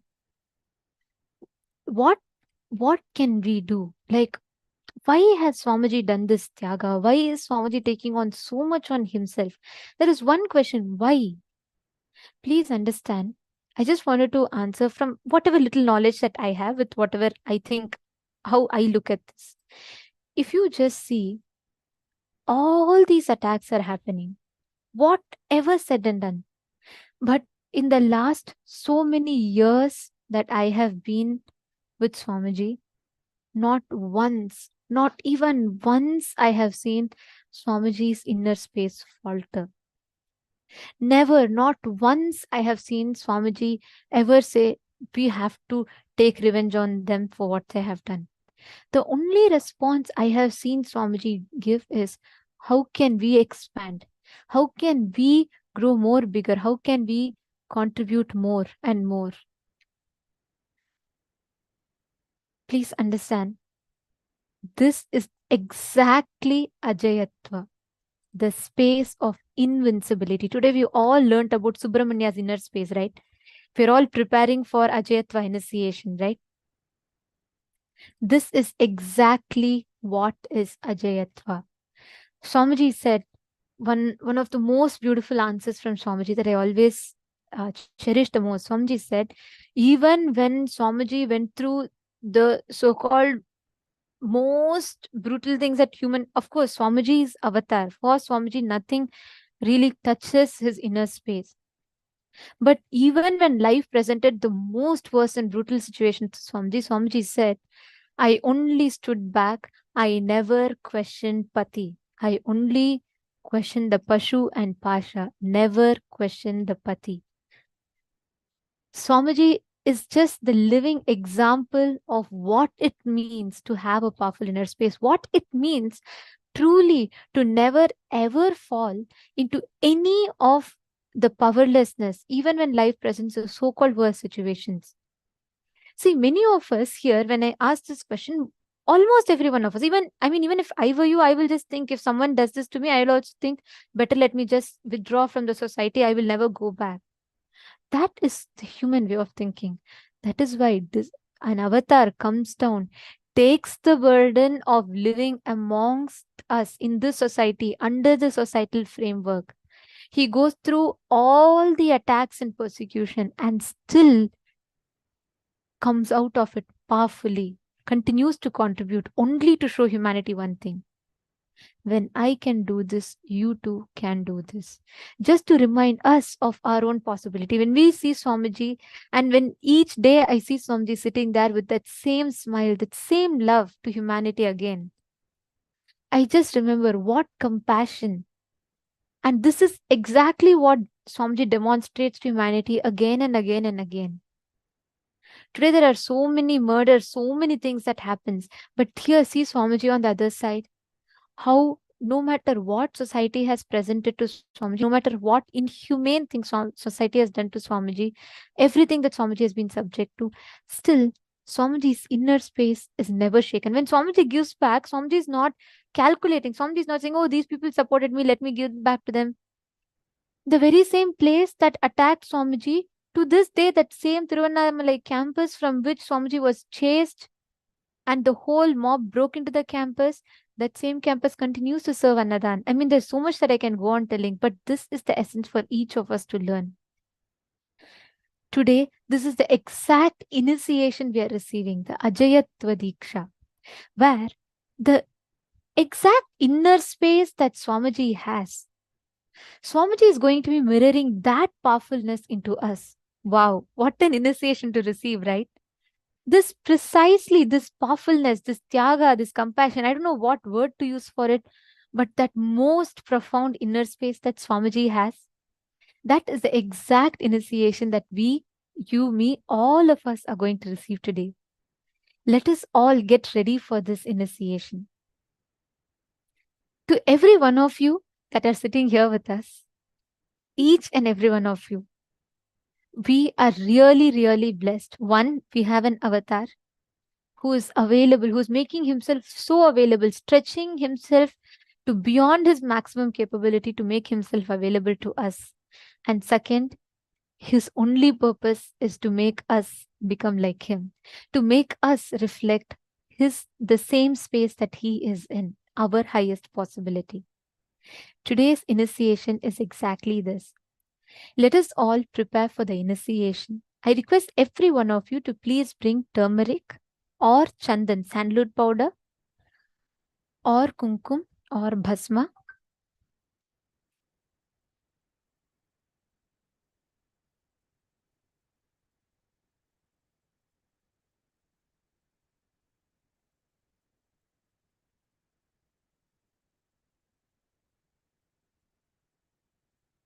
Now, we are going to be receiving two initiations today. One is the Ajayatva Diksha, which means initiating, receiving that inner space of Subramanya, Swamiji's own inner space, that powerful, invincible inner space. We are going to be, Swamiji is literally going to be initiating us, infusing us with that powerfulness, that inner space. And we are going to be receiving the Subramanya Aushadha, which means we are going to be drawing the Subramanya Yantra on this particular plate of powders that each of you have arranged. And you are going to be receiving the initiation. So basically, Swamiji himself will be energizing that particular Aushadha, and Swamiji will be infusing his own bioenergy into that for us to receive that powerfulness through this particular Aushadha. So I'm going to be showing all of you what you're all seeing here is a Subramanya Yantra. Now that each of you have bought, whether you have a plate of kumkum or sandalwood or bhasma or turmeric, whichever one that you have, please draw on that the exact yantra as you all can see, which is projected to you all. We'll give you all a few minutes. We request every one of you to please take a few minutes and draw it out. Let us all get ready for this very, very, very powerful initiation.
prepare ourselves to receive the inner space of Bhagavān Subramanya, the Ajayatva Diksha. Let us all chant the Dhyana Shloka of Soma Skandamurti. Dakshalambitavamanidritapadam krishnam mrigam chabhayam टङ्कं चाधदथं वरं च कटकैर्बिभ्राणया वामके वामालम्बितनिद्रितयान्यपदया देव्यायुतं मध्यतः स्कन्देनाब्जकरद्वयेन सहितं सोमागुहेशं भजे.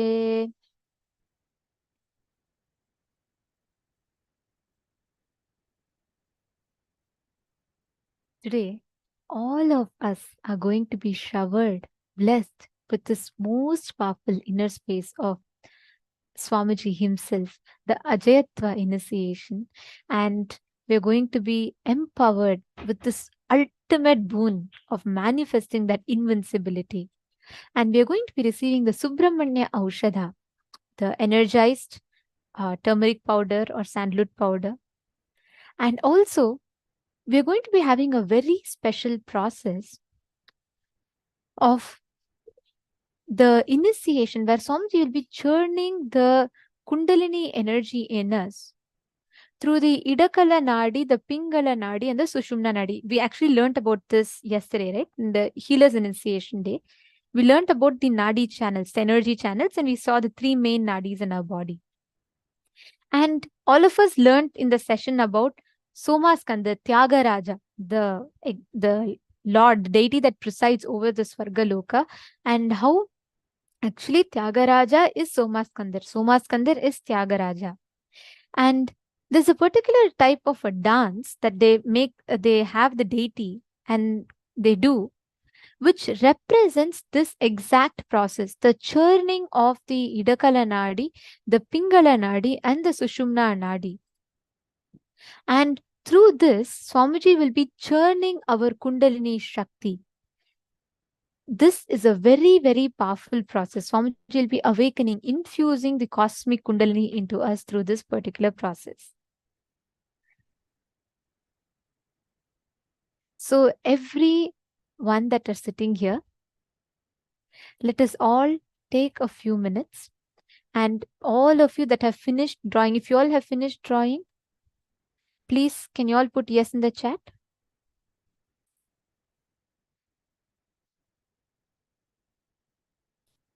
Once all of you who have finished drawing the yantra, is there anyone else?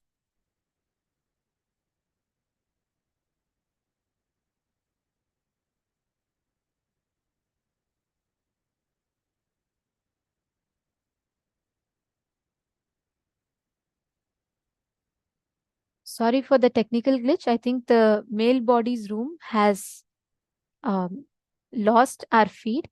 The female body's room has lost our feed in some of the rooms. Yes, Ben Saunders, I apologize for that. I see many of you posting. We are attending to it. My sincere apologies. Ma Shanti, Ben Saunders, and Yovan, please give us a few minutes. We are fixing it. You will be having a slide pack with you all. For those of you that missed, that were not able to, I understand some of you have missed, you are all not able to draw the yantra. Our sincere apologies. We will be projecting the yantra again for all of you. Please take a few minutes. Do not worry. We'll give you all enough time to prepare for the initiation. Please make sure you're all taking a few minutes and please draw the yantra.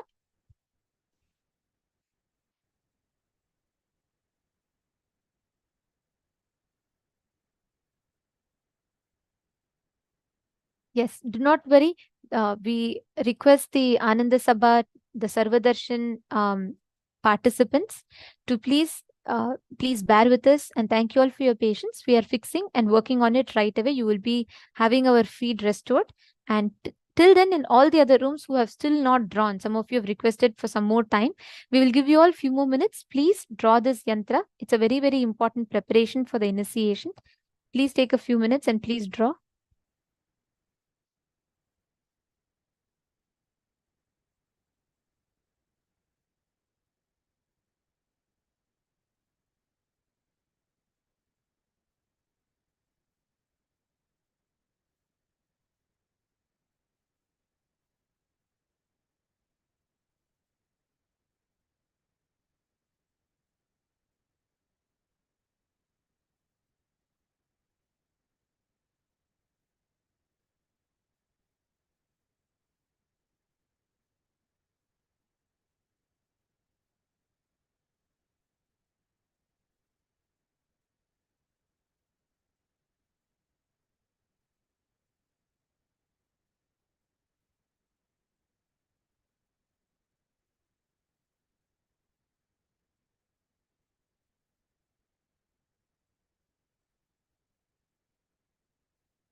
Yes. Hope all of you were able to finish your yantras now. Beautiful. Yes. Now the time has finally come for us to receive this most profound initiation. The initiation into invincibility, Ajayatva. Let us get ready. Let us all get ready to receive this very powerful initiation directly from the Nija Avatara, the very embodiment of Paramashiva, our beloved Swamiji, the Supreme Pontiff of Hinduism. Please sit straight. I request everyone to please settle in front of the camera. Please settle down. Sit with your head, neck, and spine in a straight line. Close your eyes. Connect to Swamiji in the deep space of gratitude.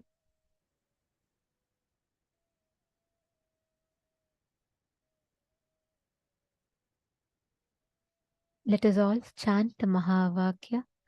Om Nityananda Paramashivoham. Om Nityananda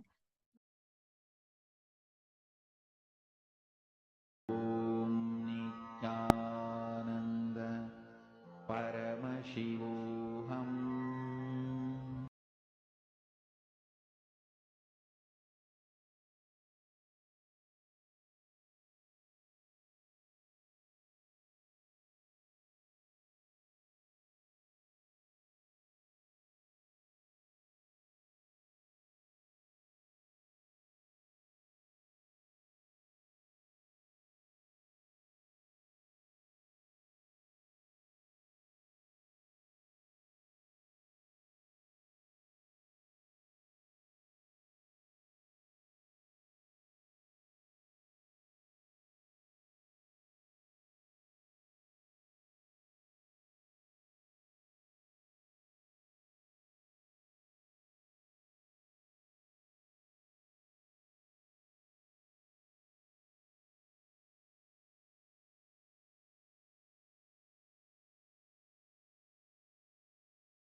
Three eyes. Om Nityananda Paramashivoham.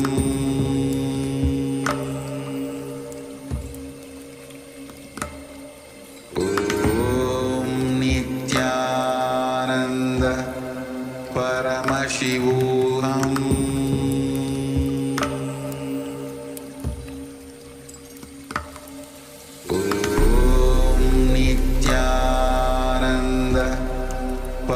Paramashivoham.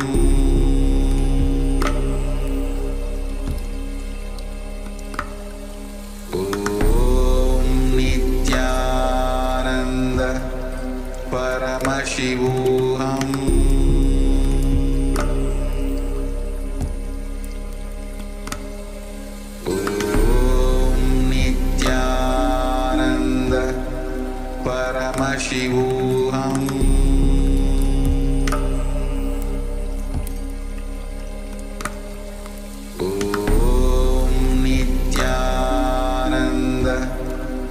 परमशिवोऽहम्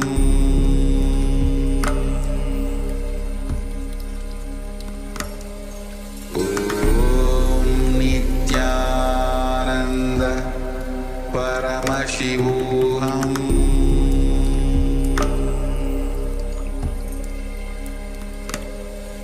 ॐ नित्यानन्द परमशिवोऽहम्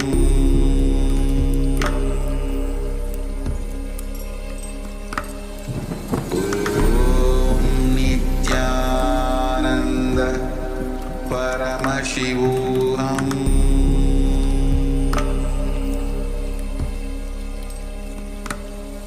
ॐ नित्यानन्द परमशिवोऽहम्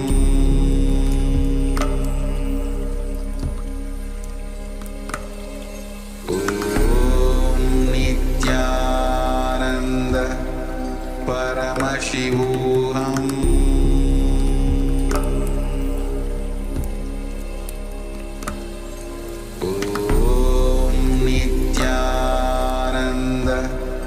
परमशिवोऽहम्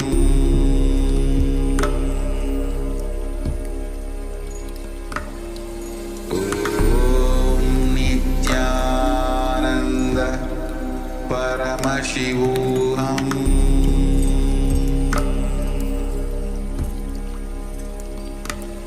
ॐ नित्यानन्द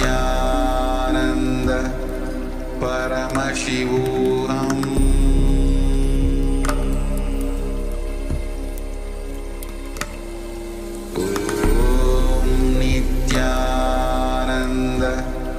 परमशिवोऽहम्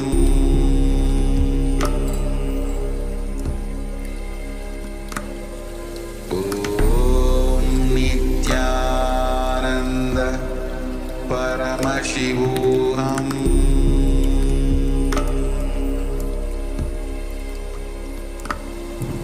ॐ नित्यानन्द परमशिवोऽहम्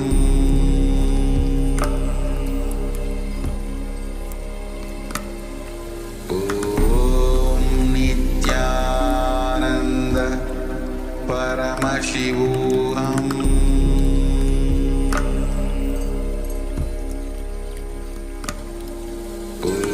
ॐ नित्यानन्द परमशिवोऽहम्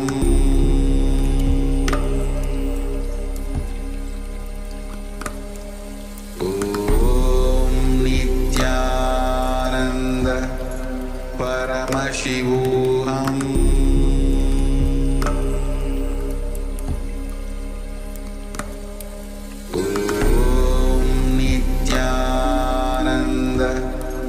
परमशिवोऽहम्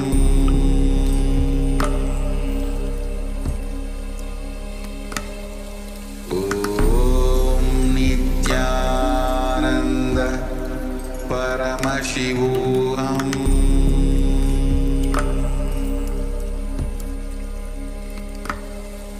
ॐ नित्यानन्द परमशिवोऽहम्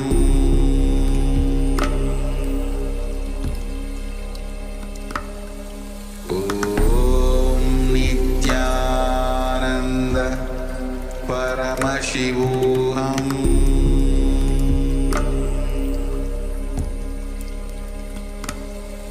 ॐ नित्यानन्द परमशिवोऽहम्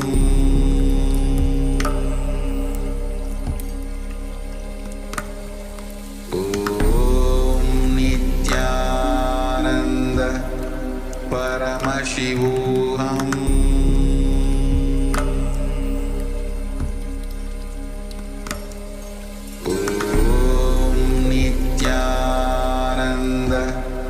परमशिवोऽहम्